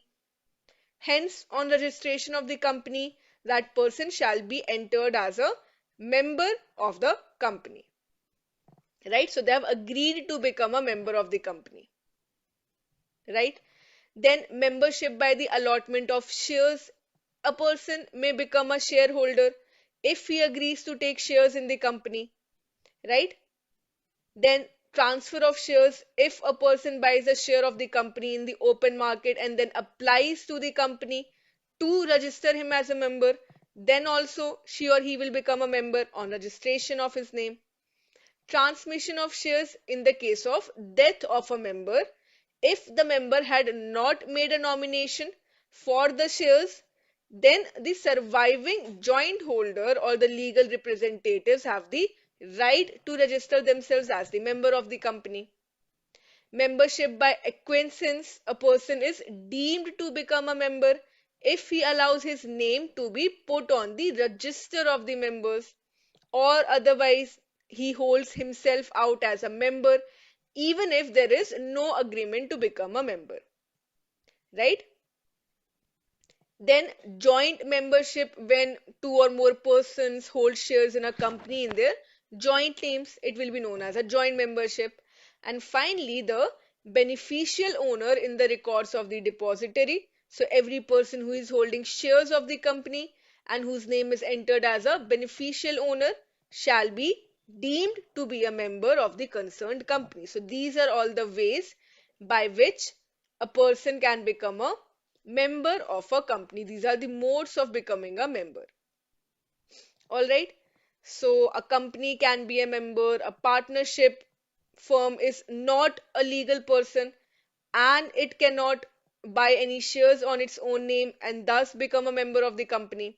Then if we talk about the registered society, it can hold shares in the company.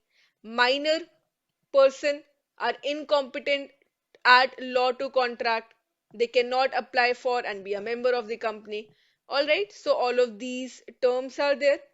Then cessation of the membership of a company if they transfer the shares or they are forfeited, if the shares are sold pursuant to a decree of the court, if the member surrenders his share, if redeemable preferences shares are redeemed. All of these will lead to cessation of the membership in a company, right? Then we have the registration of members which is required. So every company shall keep and maintain registers of the members indicating separately for each class of equity and preference shares, register of the debenture holders, of any other security holders, right? And the place of keeping and inspection of the register has also been given. So the registrar of companies has been given in advance a copy of the proposed special resolution which is passed by the company in a general meeting. Now, what are the rights and duties or liabilities of the members? There is the unlimited liability company, wherein the member is liable in full for all the debts of the company. There's the company which is limited by guarantee, where the member is liable to contribute a sum of money agreed and specified in the liability clause of the memorandum of association in the event of being wound up, and the company which is limited by shares. So the member is liable to pay the full nominal value of the shares, and the liability of the member, it ends there. So it is limited just by the share. However, if the member has paid only a part of the amount, then his liability is limited to the unpaid amount, right? In respect of which she or he is a member. So these are the rights and duties. There are also the rights of the members. They have statutory rights, they have documentary rights and proprietary rights. All right. Then if we talk about the prospectus, so it is defined in the Companies Act as any document described or issued as a prospectus and includes a red herring prospectus or the shelf prospectus or any notice, circular, advertisement or other documents that is inviting offers from the public for subscription or purchase of any securities of a body corporate. So if a company, they want to raise funds for its business from the public, they have to issue a document. This document is known as the prospectus. It will contain all the material disclosures as per the Companies Act, right? If we talk about the red herring prospectus, it shall carry the same obligations that are applicable to a prospectus, right? And yes, when they want to raise funds, they have to issue this prospectus. Self prospectus, in which the securities or the class of securities included therein are issued for subscription in one or more issues. without a further prospectus. That is a shelf prospectus, right? So it is very clear that companies, they have to issue a prospectus if they want to raise funds from the public.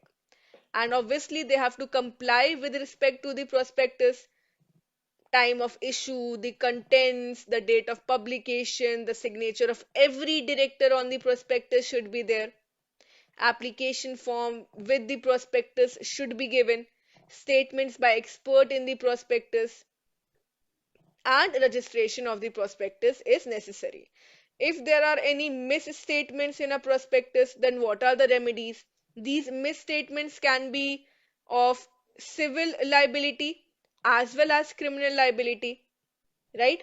Now, the remedy can be against the company, and the remedy can be against the promoters and experts who were responsible for the issue of the prospectus. And the liability can be civil or criminal.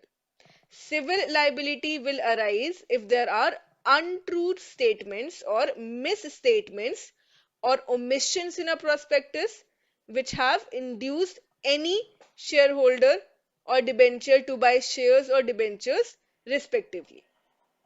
And there can be two remedies. Either we can rescind the contract or we can claim damages from the company where the statement is a fraudulent one.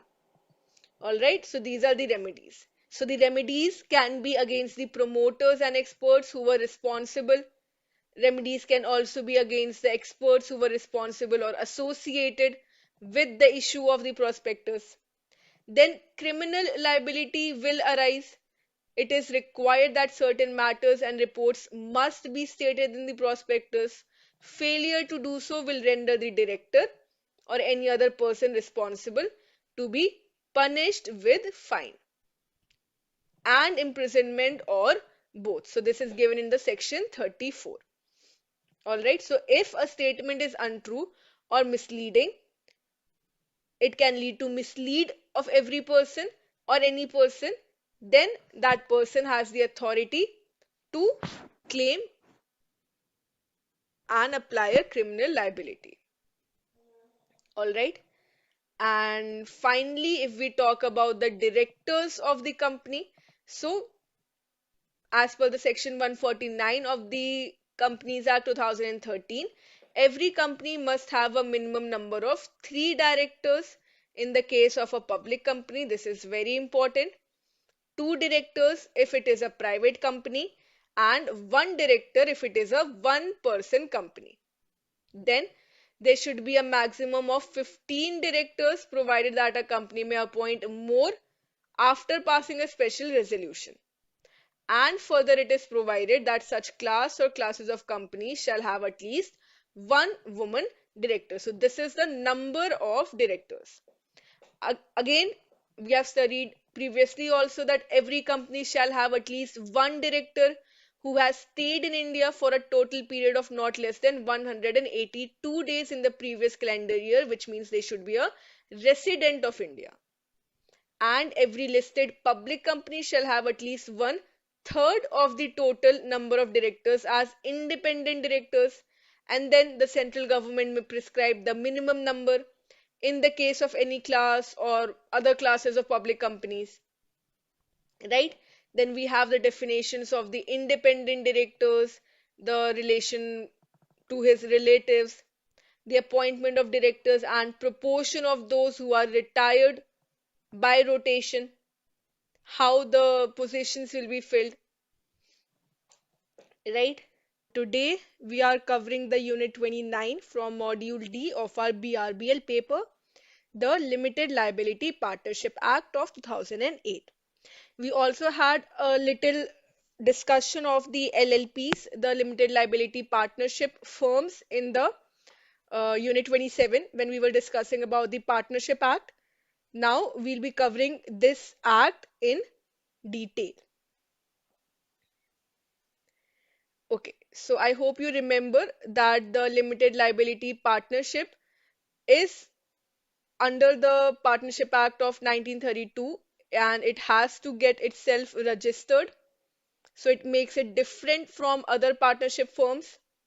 right? We have the two rules, the partnership rules and the partnership act.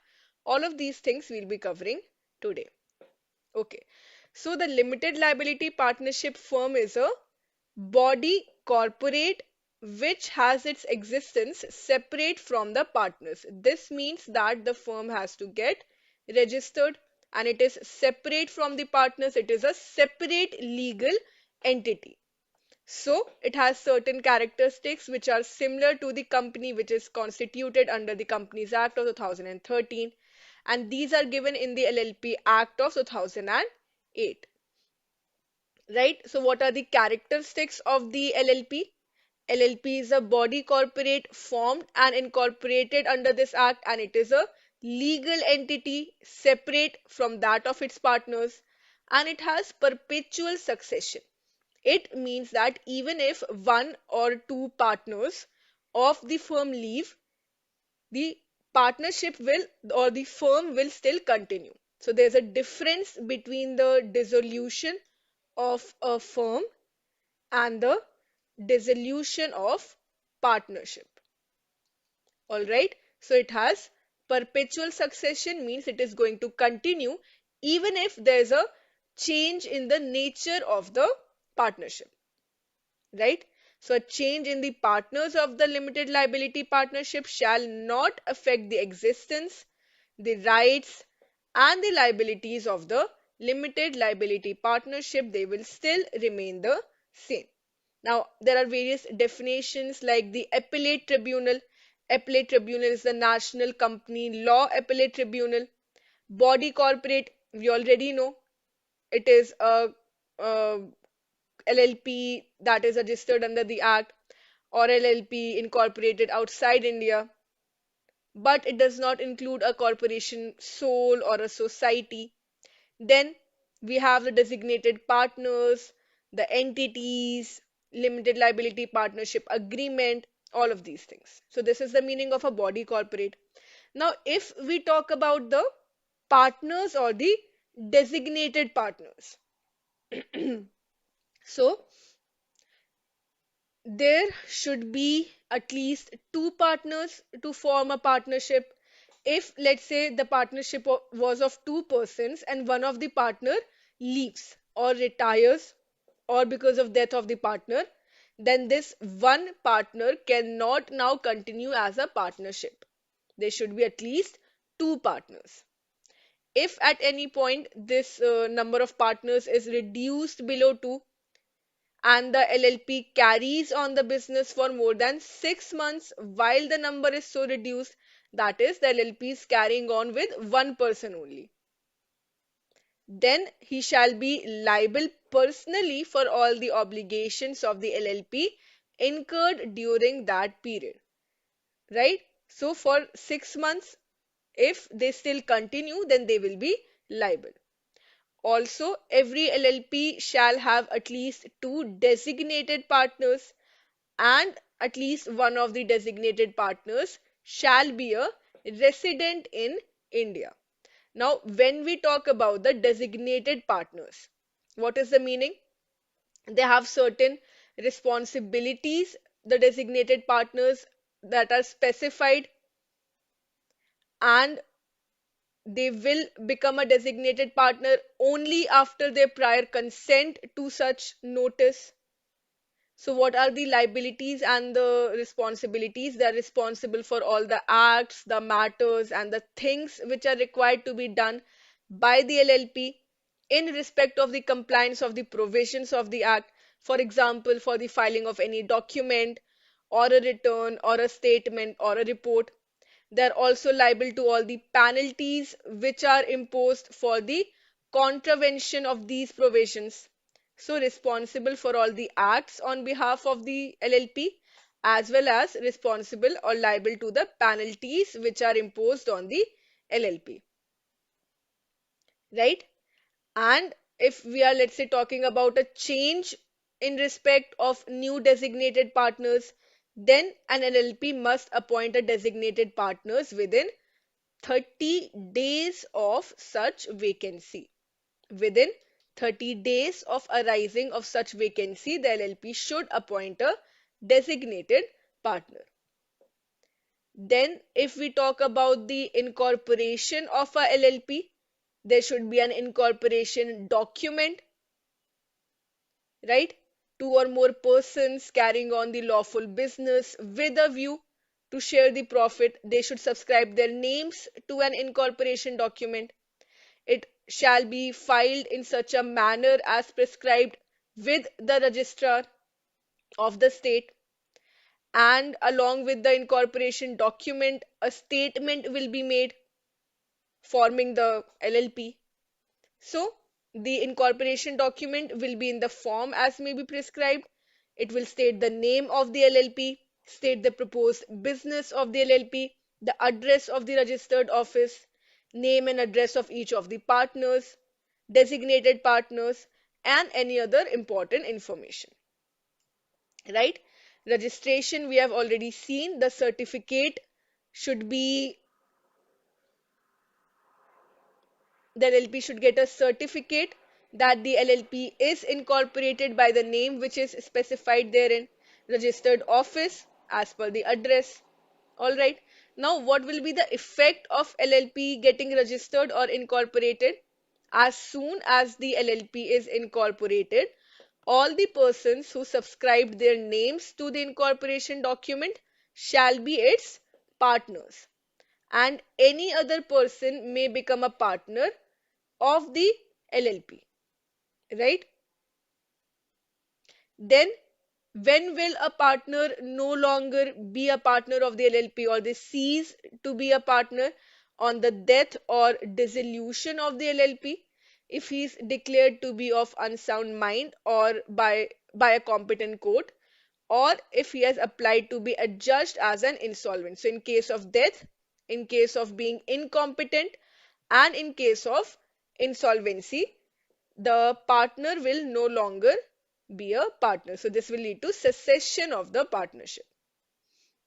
All right, so the partner has given the notice, and the partner will now no longer be liable for the acts which are done after the public notice has been given, right? They will be liable only for an amount equal to the capital contribution made by them prior to the resignation, retirement, or anything. All right. Then there are also options for different conversions, such as the LLP, the private company to LLP, or from a firm to a LLP, or unlisted public company to LLP. All of these options are there, and these are given in the section 55 to 58 of the LLP Act, right? So a firm may convert into a limited liability partnership in accordance with the provisions. A firm, then a private company can also convert into a LLP, which is given in the third schedule, and unlisted public company can also be given or turn into a LLP, which is dealt in the section 57 of the Act. So the registrar, when they are satisfied that a private company or the unlisted public company, they have complied with the provisions given in the second schedule or the third schedule, then, and the documents are submitted by them, then they may determine stating that the LLP is on and from the date specified in the certificate registered under this Act. So they need to get this registration with the registrar. Then obviously upon such conversion, the partners, the shareholders of the company to which the company has been converted, they will be bound by the provisions of the Act, right? And all the things will then continue as per the limited liability partnership provisions. Today we'll be covering the unit 30 from module D, which is the Transfer of Property Act 1882. So this is a very old act in which we'll be talking about the sale of immovable property, the mortgage of immovable property, the different types of mortgage, what are actionable claims, everything. All right. So when we talk about the transfer of property, the definition which is given in the Act, it means by which a living person conveys a property in present or in future to one or more other living persons, or to himself or to one or more other living persons. So living person will include a company or an association of body of individuals. Why? Because in the Companies Act we also studied that a company is a separate legal entity, right? It is not a natural person but an artificial person. So even a body or an association of individuals will also be included, right? Then here the provisions of the act do not affect any law applicable to the companies or the body or association of individuals. Every person who is competent to contract and entitled to transferable property is competent to transfer the property. All right, so this is what is meant by a transfer of property, right? Now, when we talk about the transfer, it can either be through a sale of immovable property, or it can also be a mortgage. Both the things are different. In sale, what is happening? The ownership is being transferred after a consideration has been made, where a payment has been received by the seller, right? So, the sale of immovable property refers to a transfer of ownership in exchange for a price, which is paid or promised or part paid and part promised, because we are talking about the property which can be present or it can also be future. Then the sale of intangible or tangible immovable property. Tangible means something which is physical and it can be touched, for a consideration exceeding rupees 100 can be made only by a registered instrument. Why this rupees 100, you might ask? Why such a small amount? Because this act was of 1882. It is a very old act and rupees 100 would have been a big amount at that time. Okay. So the delivery of tangible sale can just connect it with the concept of sale of goods and agreement to sell. Sale simply means that, okay, the contract has been furnished. I will provide you the goods, you make me the payment. Delivery, however, will happen when the seller places the buyer in possession of the property. Now, the property has been given physically to the buyer. That is a delivery. So this is the meaning of sale of immovable property. It is different from mortgage. In the module C also we have studied the meaning of mortgage, the different types of mortgage. So mortgage is the transfer not of ownership but of an interest. Transfer of an interest in specific immovable property to secure the payment of money given by the way of loan, or to secure the performance of an engagement which give rise to a monetary liability. So again, if a debtor is taking a loan from a creditor, as a security they're keeping their immovable property. So now the creditor will have an interest in that immovable property, that if the borrower defaults, then by the way of selling of the property, the creditor can recover their loans, right? So here the transferor of the property is known as the mortgager. The transferee to whom the property is transferred, the possession is given, is known as the mortgagee. The principal money and the interest secured is called the mortgage money. The mortgage money will include both principal money as well as the interest. And the instrument by which the transfer is effected is known as a mortgage deed. So in the very contract, if it is stated all the express terms and conditions, that will be known as the mortgage deed. So this is the main difference between the sale of immovable property and mortgage. Again, every person who is competent to contract and entitled to transferable property, or is authorized to dispose of the transferable property, that is, they're acting as an agent, they can enter into the mortgage deed. All right. So again, the transfer of property may be made without writing in every case in which a writing is not expressed in the law. So who can be a mortgager? The absolute owner of the property, one or two of the co-owners, the karta of the Hindu undivided family, the guardian of minor's property, any executor or administrator, right? Let us just once again see the different types of mortgages that we have studied. We know about the simple mortgage, in which the borrower pledges the property as collateral but retains the possession without delivering the possession of the mortgage property. The mortgager binds himself personally. So there is a personal liability on the mortgager, that in the event of his failing to pay according to the contract, the mortgagee will then have the right to cause the mortgage property to be sold. Right? So he is personally binding to the mortgage money.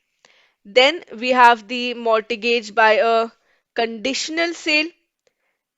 In this type of mortgage, you sell any property to us, but with the condition that the sale will become absolute. So in the beginning, it is known as the ostensible sale. Ostensible sale. Only if there is a default in the payment, then this ostensible sale will become absolute. On condition, when the payment is made, the sale will become void. And on condition, when such payment being made, or the default is there, it will become absolute. So if the borrower makes the payment, the property will be returned back. Then we have the usufructuary mortgage.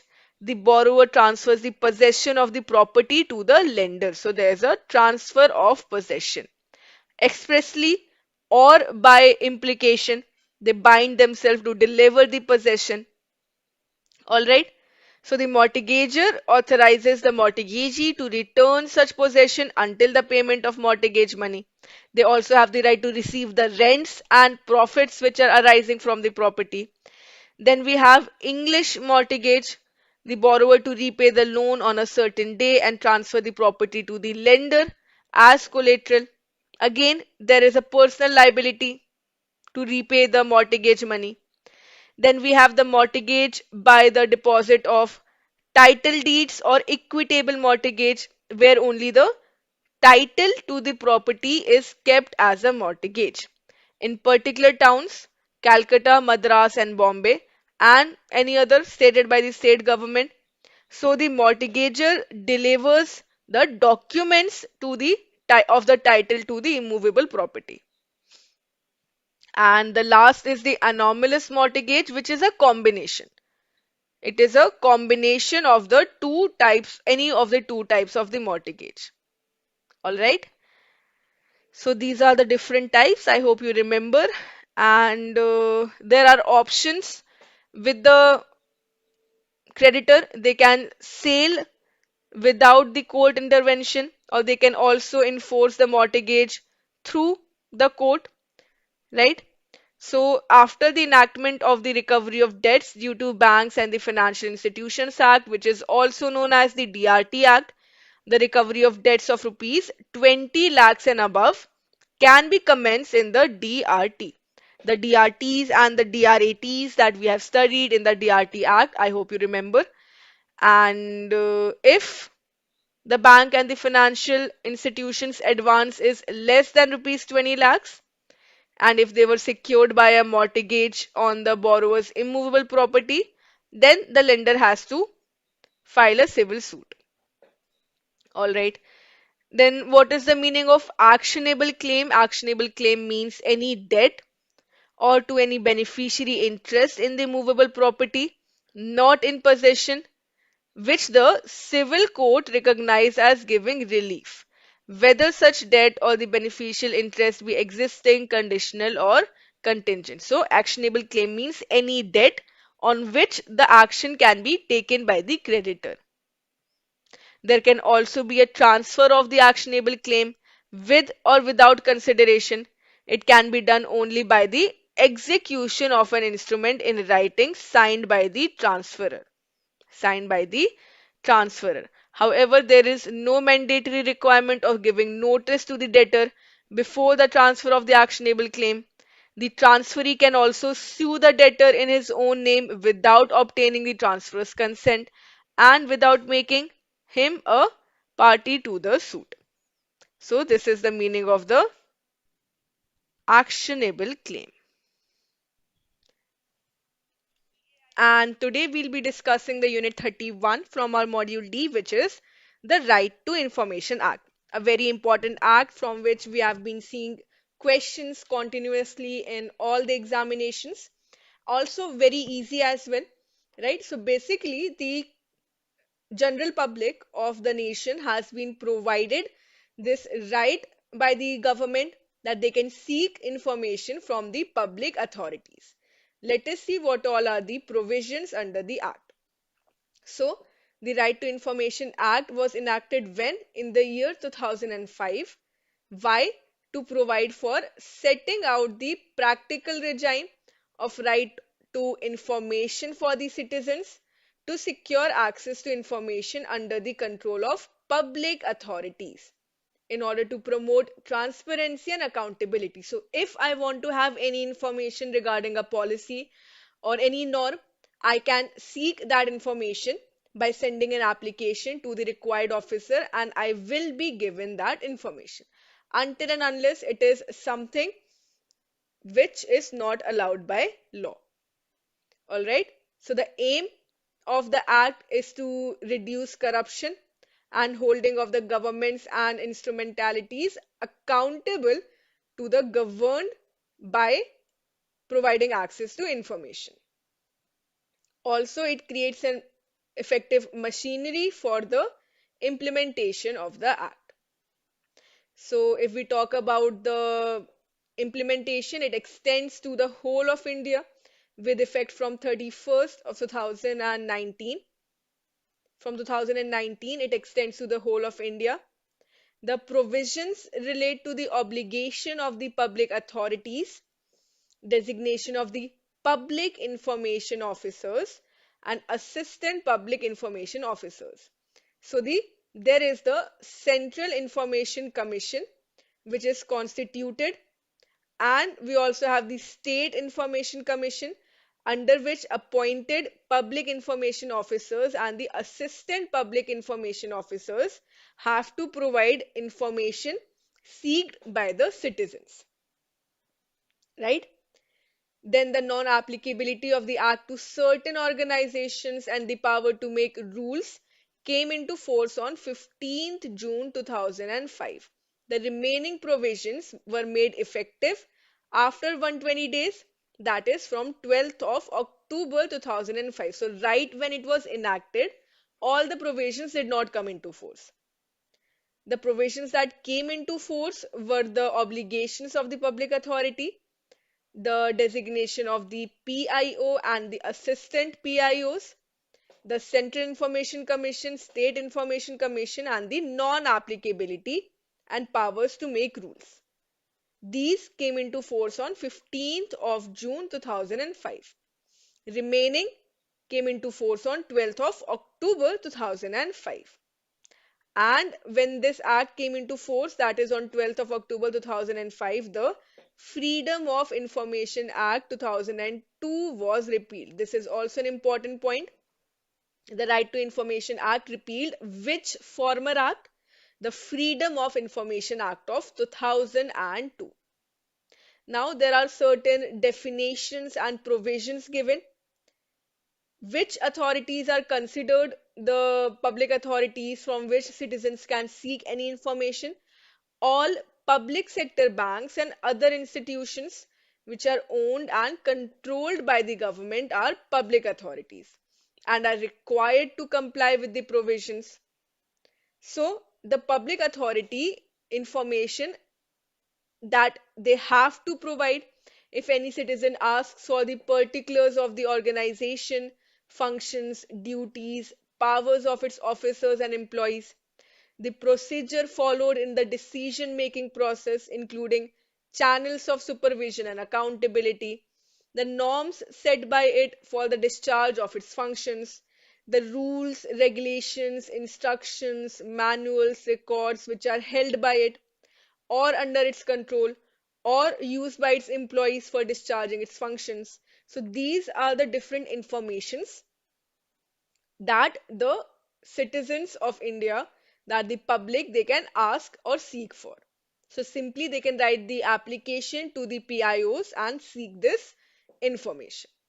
Then if we talk about the definitions, so appropriate government can be either the central government or the state government. We are talking about the public authority here. Central government is the appropriate authority if the concerned public authority is established, constituted, owned, controlled, or substantially financed by the central government or the union territory. So any company, any public authority which is under the supervision, monitoring, and it is established or financed by the central government or the union territory government, then the public authority will be termed as the central government. And if any public authority is established, constituted, owned, controlled, or financed by funds directly or indirectly by the state government, then we are referring to the appropriate government as the state government. So whether we are talking about the central government or the state government will depend upon the concerned public authority, whether it is under the central or the state government. Then we have the Central Public Information Officer. So it means the officer designated by the public authority, and it also includes the Central Assistant Public Information Officer. Information can be any material information in any form, including records, documents, memos, emails, opinions, advices, press release. So I can seek information on anything, any notice that has been released by the authority, any emails that have been made public, any advices or press releases, reports, papers, samples, data material in electronic or physical form, anything. Anything that can be accessed by a public authority under any law for the time being in force will come under the information or the definition of information. Anything that can be publicly accessed or the public authority can access, the citizens or the public will also have an access, right? Then if we talk about public authority, so it refers to any body or institution of self-government. It has to be established by or under the constitution. There are many councils which are established under the constitution, or any body made by law of the parliament, made by the state legislature, issued or made by the appropriate government notification. Again, it can be owned, controlled, substantially financed by either the central government or the state government. Even the NGOs, any non-government organization, if it is substantially financed directly or indirectly by the central government or the state government, it will also be included under the definition of public authority. And when we are referring to the public authority, here we can seek any information, right? So, right of information basically means that we have the right to inspection of the work, documents, or records of the public authority. We can take notes, extracts, or certified copies of documents or records, taking certified samples of material, obtaining information in the form of discs or floppies, tapes, video cassettes, or any other electronic mode, which is stored in computers or in other devices, right? And the State Information Commission means the State Information Commission constituted by the state government, Central Information Commission constituted by the central government, and State Information Commission which is constituted by the state government. And today we'll be discussing the unit 32 from our module D, which is the right to information and obligations of public authorities. In the previous chapter, we studied the various provisions of the Right to Information Act. Now we will see how and what information can be sought by the public from the public officers and how the information will be provided to them. So what is the procedure? Let us start. First, we said that there will be a public information officer that will deal with the requests from the person who are seeking information. And this information, if I want to have any information or seek any information, I need to make a request in writing, right? So in writing, I need to make this request. If, however, the request cannot be made in writing, to render reasonable assistance to the person to reduce the same in writing. So the PIO will help the people who want to seek any information to make an application in writing. Then, if the information requested for is held or is the subject matter of any other public authority or a third party, then the PIO will transfer within 5 days the request to that other public authority and inform the applicant immediately. And the PIO may also seek assistance from any other officer for the proper discharge of her or his duties. So every public authority has to maintain all the records duly catalogued and indexed, which facilitates the right to information, and all the records that are appropriate to be computerized within a reasonable time and subject to availability of resources all over the country on different systems, so that access to such records is facilitated, right? So the public authority will maintain this information, and they have to publish within 120 days from the enactment of the act all the particulars of the organization. We have studied about the details, the powers and duties of its employees, the procedure followed in the decision making, the norms set by it for the discharge of its functions, rules, regulations, instructions, manuals, which are very similar to the memorandum and articles of association that we have studied in the company law. Apart from that, a directory of its officers and the employees, a register will be prepared. The particulars of the recipients of concessions, permits, or authorizations. They will publish all the relevant facts while formulating the important policies or announcing the decisions. And they will also provide reasons for its administration or quasi-judicial decisions. And all of this information can be sought by any citizen. So we have seen how the PIO will accept the application. Then when the officer receives a request, they should, as soon as possible and within 30 days of the receipt of the request, they will either provide the information on payment of such fee as may be prescribed or reject the request for any reason specified. Now, when they are rejecting the request for, let's say, any information is confidential or it is something which is not to be made public, they can reject the application, but they have to reply to the applicant with the applicable reasons, right? Where the information requested for concerns the life or liberty of a person, the same shall be provided within 48 hours of the receipt of the request. So, if it is something very necessary, then that information will be provided within 48 hours. Otherwise, within 30 days, the information has to be given. Then, if we talk about the disposal of the request, if, let's say, within the specified period, the PIO fails to give a decision, if they fail to give the information or they fail to give the reply rejecting the application, then he shall be deemed to have refused the request.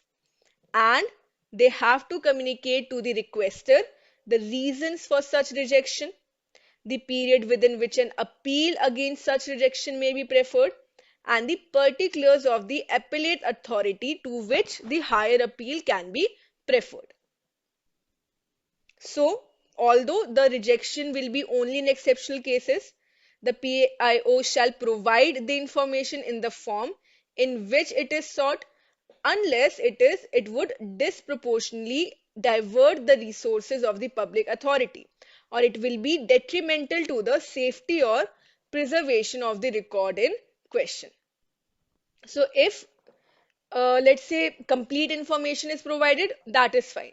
If, however, only partial access is being provided to the applicant, then the PIO shall also inform the applicant that only part of the record requested will be given. Then the reasons for the decision, including any findings on any material question of fact, the name and designation of the person giving the decision, the details of the fees calculated by her or him, and the amount of fee which the applicant is required to deposit, and her or his rights with respect to review of the decision regarding non-disclosure. So if any public authority from which the information is requested, they take the decision that only part or partial access or partial information will be given, then why this decision has been given, who has given this decision, the fees payable, everything in the notice will be given to the applicant by the PIO, right? And if, let's say, the information is sought, has been supplied by a third party, or is treated as confidential by the third party, then again a written notice to the third party within 5 days from the receipt of the request, and take its representation into consideration. So if a third party information is to be furnished, then 5 days notice, within 5 days the notice has to be sent to the third party, and the party must be given a chance to make representation before the PIO within 10 days. Then regarding the payment of fees, a mere fee of rupees 10 has to be paid by the applicant, and it can be paid in cash against proper receipt or by the demand draft of a banker's check. Then regarding the disposal, we have already seen as soon as possible when the application is received by another public authority, or the information is more closely connected with a third party, then the application will be transferred within 5 days of the receipt of the application, and the applicant will also be informed about the transfer. Then if we have information which is related to a third party means a person other than the citizen making a request for information, and it includes a public authority. So when the Central Public Information Officer intends to disclose any information which is supplied by a third party and has been treated as confidential, then within 5 days from the date of receipt, they have to give a written notice to such third party. So if a third party information is to be provided to the applicant, then the PIO will give a notice within 5 days to the third party that such and such information will be furnished. And if the request is rejected, request for the information is rejected, then it will also be intimated to the applicant in written notice. For, let's say, providing access would involve an infringement of copyright subsisting in a person other than the state. All right. And third party information we have seen. Okay. So informations which relate to the personal information of the disclosure, which has no relationship to any public activity or interest, or it would cause unwarranted invasion of privacy of the individual, can be rejected, right? So these provisions are there regarding the third party, and obviously the appeal can also be made. So the Central Information Commission will be constituted by the central government.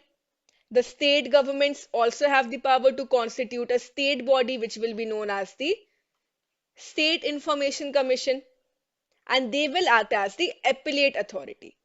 All right, they will act as the appellate authority. So any person can file an appeal who has been unable to submit a request to the PIO, or his application was refused, or who has been refused access to any information. those people who have not received any response to a request for information, who have not they have required to pay a fee which is considered unreasonable. The applicant feels that they have been given incomplete, misleading, or false information. So they can file an appeal to the CIC or the SIC, right? And then if we talk about the penalties, so the Central Information Commission has the power to impose a penalty of 250 rupees for each day till the information is furnished, subject to a maximum of 25,000, right? So the commission has power to recommend taking disciplinary action also against the central PIO under the services rule if the CIC is satisfied that without reasonable cause the PIO is persistently failed to receive an application for the information, that has not furnished the information within a specified time period, any malified intent denied the request for information, knowingly the PIO is giving incorrect, incomplete, or misleading information, they have destroyed the information which was the subject of request, or they have obstructed in furnishing the information. So if any of these actions were taken by the public information officer, then penalties can be imposed by the Central Information Commission. Today we'll be covering the unit 33 from module D. This unit is the Information Technology Act of the year 2000. So Information Technology Act of India basically covers the e-commerce, cyber crimes, penalties, everything that is there in the electronic form. So all the electronic transactions, communications, or electronic commerce are covered by the IT Act. So the Act aims to provide the legal infrastructure for the e-commerce in India, which involves the use of alternatives to the paper-based methods. Now, why is it important for us as bankers? Because it also covers the electronic checks and the truncated check. So alternatives to the paper-based methods of communication and storage of information also facilitate the electronic filing of documents of the government agencies. So this act, which has been formulated, it aims to provide the legal infrastructure. It has facilitated the amendments to the Indian Penal Code, the Indian Evidence Act of 1872, the Bankers Books Evidence Act of 1891, and also the RBI Act of 1984. It has been amended thrice in the year 2002, 2009, and 2017, and it is also applicable to Jammu and Kashmir. All right. So the act states that unless otherwise agreed, an acceptance of contract may be expressed by electronic means of communication, and it will have the same legal enforceability and validity. So it extends to whole of India. All right. And the cyber laws, they have a major impact for e-businesses and the new economy in India. So this act is also important for that reason. There are many important definitions, like what is the meaning of addressee. It means the person who is intended by the originator to receive the electronic record, but does not include any intermediary. We have access, the affixing digital signature, asymmetric crypto system, computer. All of these definitions are given, right? What is important for us is the electronic governance. It is dealt with in the chapter 3 of the act.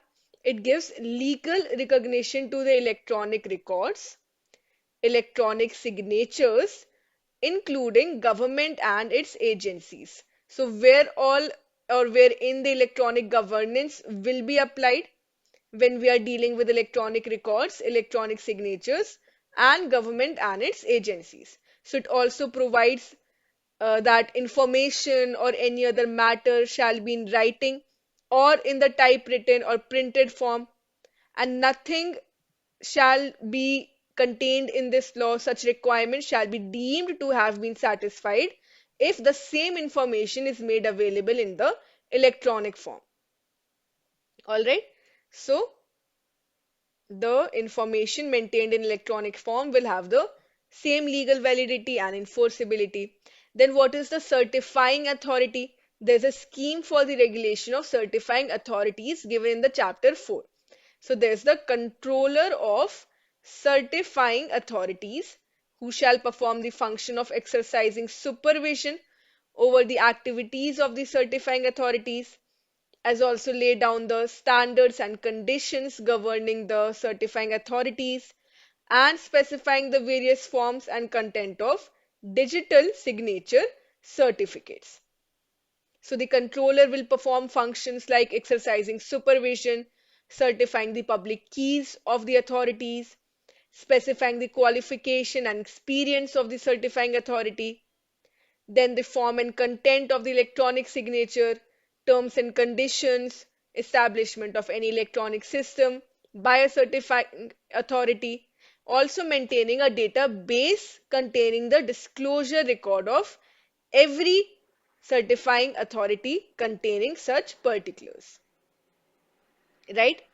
Then we have the digital signature certificates, and also important is the penalties. So if any person without the permission of the owner or any other person who is in charge of a computer system or a computer network, if any person accesses or secures access to such computer without the authority of the owner, they download, copy or extract any data, again without any authority, they introduce or cause to introduce any computer contaminant or virus, damage or causes to be damaged any system, computer database or other programs, they provide any assistance to facilitate access to a computer, again unauthorized. They try to tamper with or manipulate any computer, destroys, deletes, or alters any information, or they steal, conceal, destroy, alter, or cause any other person to do these activities, then they shall be liable to pay damages by the way of compensation. So all of these activities are considered breach of the Information Technology Act, right? Then for the adjudication of various offences, the Act provides for the appointment of any officers not below the rank of a director to the Government of India, right? And they will undersee the adjudication. They will say if there is any contravention of any provisions of the acts or rules framed thereunder. So also this adjudicating officer has been given the powers of a civil court. So they will take decision regarding the penalties. Also, there's the provision of making an appeal, right? So any person who is aggrieved by an order made by the controller or the adjudicating authority under the Act may prefer an appeal to the appellate tribunal. Then we have the critical information infrastructure. Any computer resource which directly or indirectly affects the facility of the critical information infrastructure will be a protected system, and this will be notified by the appropriate government. The appropriate government can be the state government or the central government.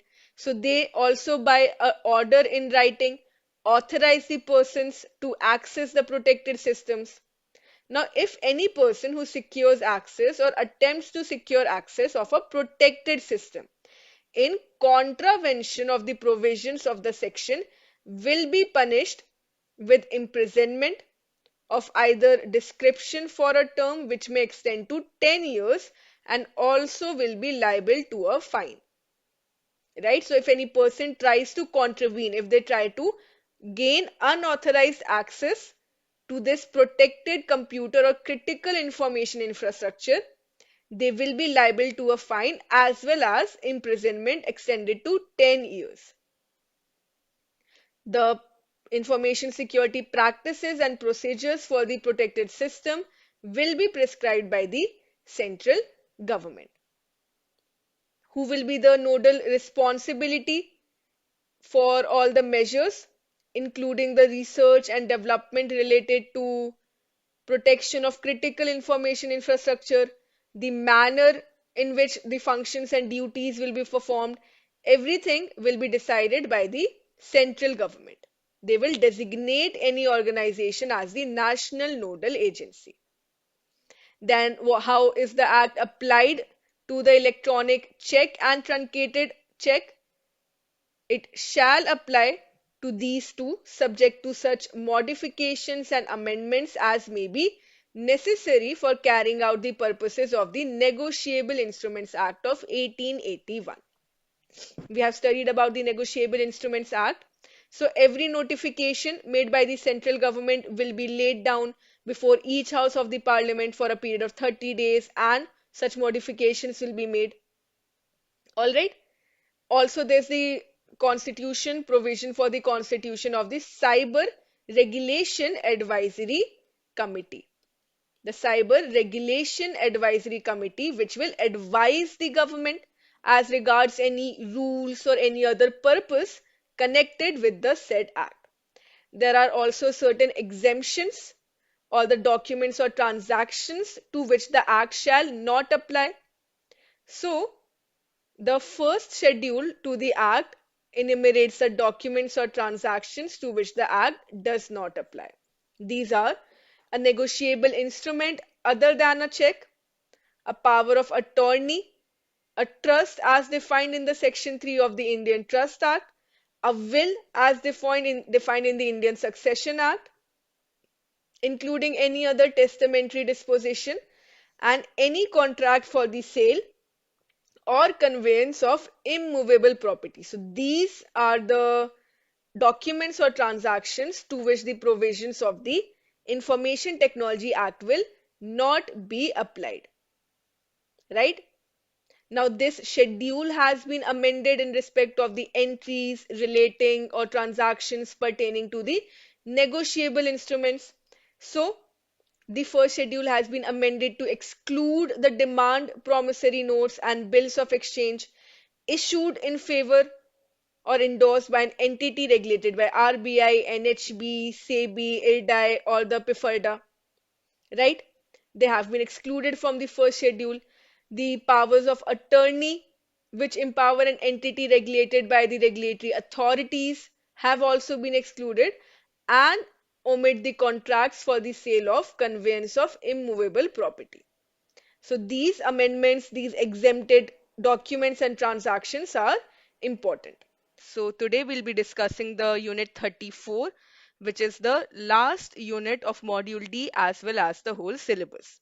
So this is the Prevention of Corruption Act 1988. This is the last unit. With this, we'll be finished with the whole syllabus. So let us start by understanding the Prevention of Corruption Act of 1988. So this act, which is also in short known as the PC Act, was promulgated on 9th September 1988, and as the name suggests, mainly to consolidate and amend the law relating to the prevention of corruption. Right? So because of the huge or high prevalence of corruption in our nation, this act it came into force, and all the previous acts or the laws, they were now consolidated. So this is the main statute aiming to curb corruption among the public servants and others in the country. And it was amended in 2013, 2018, and more recently on 3rd of September 2021. We'll be seeing these important amendments. And if we talk about the investing agencies, so the Government of India, Ministry of Personnel, Public Grievances and Pensions has introduced the standard operating procedures under Section 17A for investigating agencies. So this is important. Standard operating procedures, which has been established by the Ministry of Personnel, Public Grievances and Pensions. Again, if we come back to this act, it deals with how the public servants, if they're engaged in corruption, taking bribes, giving bribes, or any unlawful activity or behavior, how the act is going to deal those cases. So there are certain terms appearing in the act like election, which means election which is held under any law for the purpose of selecting members of the parliament or legislature or local authority. Then public duty means a duty in the discharge of which a state, the public, or the community at large has an interest. Then the meaning of public servant, any person in the service or pay of the government or the local authority or any corporation established under a central, provincial, or state act. So, any person who is authorized to perform any duty in connection with the administration of the state or justice as decided. These are the public servants which are covered under the act. And there's also a term which is undue advantage, which means any gratification other than the legal remuneration. If the public servant seeks a gratification other than the legal remuneration for their duties, then it will be known as the undue advantage. Right. Then under the Act, we have the section 3, which gives powers to the central and the state governments to appoint special judges. These special judges will try the cases under the Act. Also, the offences are specified which may be dealt with by these special judges and the minimum qualifications which are necessary for their appointment. So, special judges are appointed by the central and the state governments to try the cases of undue advantage or corruption as stated under the Act, and the offences which may be dealt by these special judges as well as their minimum qualification. All are given in section 3, right? So it will cover all the offences which are punishable under this act, or any conspiracy to commit or any attempt to commit any abatement of any of the offences specified, right? Then the cases that may be tried which are contained in the Code of Criminal Procedure or any other law will be tried by the special judges only in the particular area within which it was committed or appointed, right? And there's also the provision of transfer of suits. Another important point is that a situation sometimes arises when one party in the trial requires to be transferred to another court in the same or another city or to the High Court. This is known as the transfer. So the question here is a general one since it is pertinent to all the cases presided over by a special judge. So cases can also be transferred. So this question was actually dealt with concisely by a High Court of Judicature Madras in the case of M. Gopal Krishnan versus the Inspector of Police in 2009, which arose since none of the provisions in the Prevention of Corruption Act deals with the transfer of cases. Other judges were also there, or other cases were there, which gave the same solution. Thus, it became well established that only the transfer of case from a special judge to the High Court itself was prohibited and not the transfer of a case from one special judge to another special judge. Alright, so this was the decision given under the many cases related to the transfer. Then, in this given table, we have been given the different offenses and the penalties. So this is given in the section 7 to section 15 of the Act. All the offenses falling under the provisions of Prevention of Corruption Act and the punishment or fine prescribed. So we have a summary. Section 7, where the public servant is bribed. So punishable with imprisonment for a term which shall not be less than 3 years and it can be extended to 7 years. Also, he shall be liable to fine.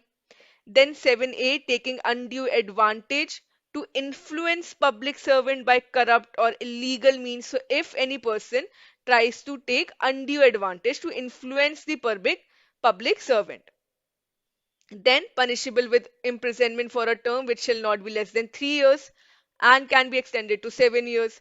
So in many cases, we will see the offenses, they have the same punishment. 3 here and another one here. Right? So section 7, 7A and section 10 deals with the same punishment. When the public servant is bribed, taking undue advantage to influence public servant, and when the person in charge of the commercial organization is found to be guilty of the offense of corruption, and the punishment for abatement of offenses. So section 12 as well. So 7, 7A, 10 and 12 have the same punishment. Then where the person gives or promises to give an undue advantage to another person, then imprisonment for a term which may extend to 7 years with fine or both. Offense relating to bribing a public servant by a commercial organization, then punishable with fine. And public servant taking undue advantage without consideration from a person, punishable with imprisonment for a term not less than 6 months, and it can be extended to 5 years, also liable to a fine. So these offenses and the punishment prescribed are very important. All right. Then we have the definition of the criminal misconduct, which is given in section 13. A public servant is said to commit the offense of a criminal misconduct if he dishonestly or fraudulently, if they dishonestly or fraudulently misappropriates or converts his own use property, any property entrusted to him, or any property under his control as a public servant, allows any other person to do so. So if any property, let's say a car is given to them by the government, but they're using it for their personal use, that then it is a criminal misconduct. If he intentionally enriches himself illicitly during the period of his office. So these will be termed as what? These will be termed as criminal misconduct. Also, the section 14 deals with the punishment for a habitual officer who is who was convicted initially for this offense and then who subsequently commits another similar offense. Such person will be punishable with imprisonment for a term which shall not be less than 5 years and it can be extended to 10 years. All right. And again, if someone tries to attempt a offense, then punishment will not be less than 2 years and it can be extended to 5 years with fine. So whenever we are using this term with fine, how can we calculate the fine?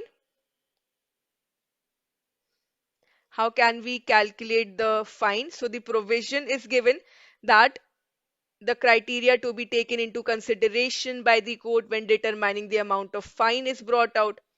So, fixing the fine, the court shall take into consideration the amount or value of the property which the accused person has obtained by committing any offense, the pecuniary resources or property referred to in the clause. All right, these will be included. Then, who are the persons authorized to authenticate is also given in the Act, the cases, and we also have the powers to inspect the banker's book. So, persons so authorized are no police officer below the rank. In the case of Delhi Special Police Establishment, then an inspector of police. In the metropolitan areas of Bombay, Calcutta, Madras, and Ahmedabad, and in any other metropolitan area, then the position of an assistant commissioner of police, and elsewhere not below a deputy superintendent of police.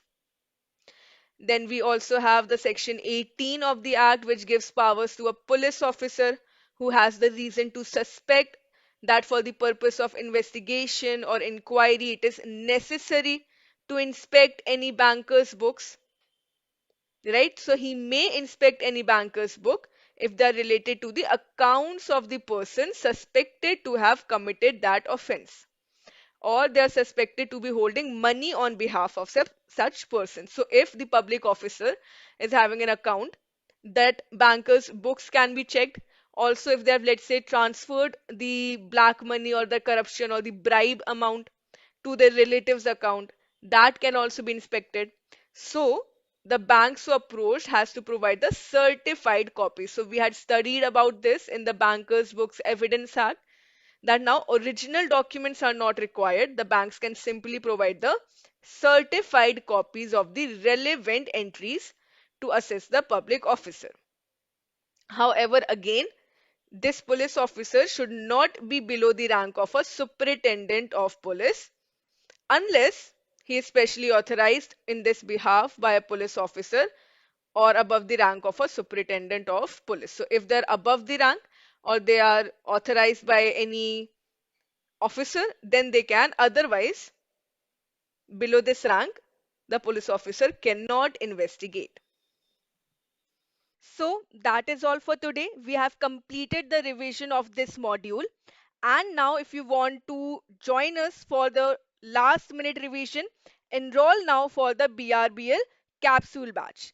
This batch is available both in bilingual as well as English medium. You are going to get 12 plus hours of live marathon sessions, downloadable class notes for your quick revision, 10 full-length BRBL mock tests that you can access anytime, and the sessions will be during the non-banking hours, so do not miss any of the live classes. This will be the best strategy for your last-minute revision. If you haven't yet subscribed to the channel, so subscribe to the Oliveboard JIB CIB English Medium channel. Like the video, share the video, and on a daily basis, we are bringing these important sessions for you. So I will see you in the next session. Thank you so much and all the best.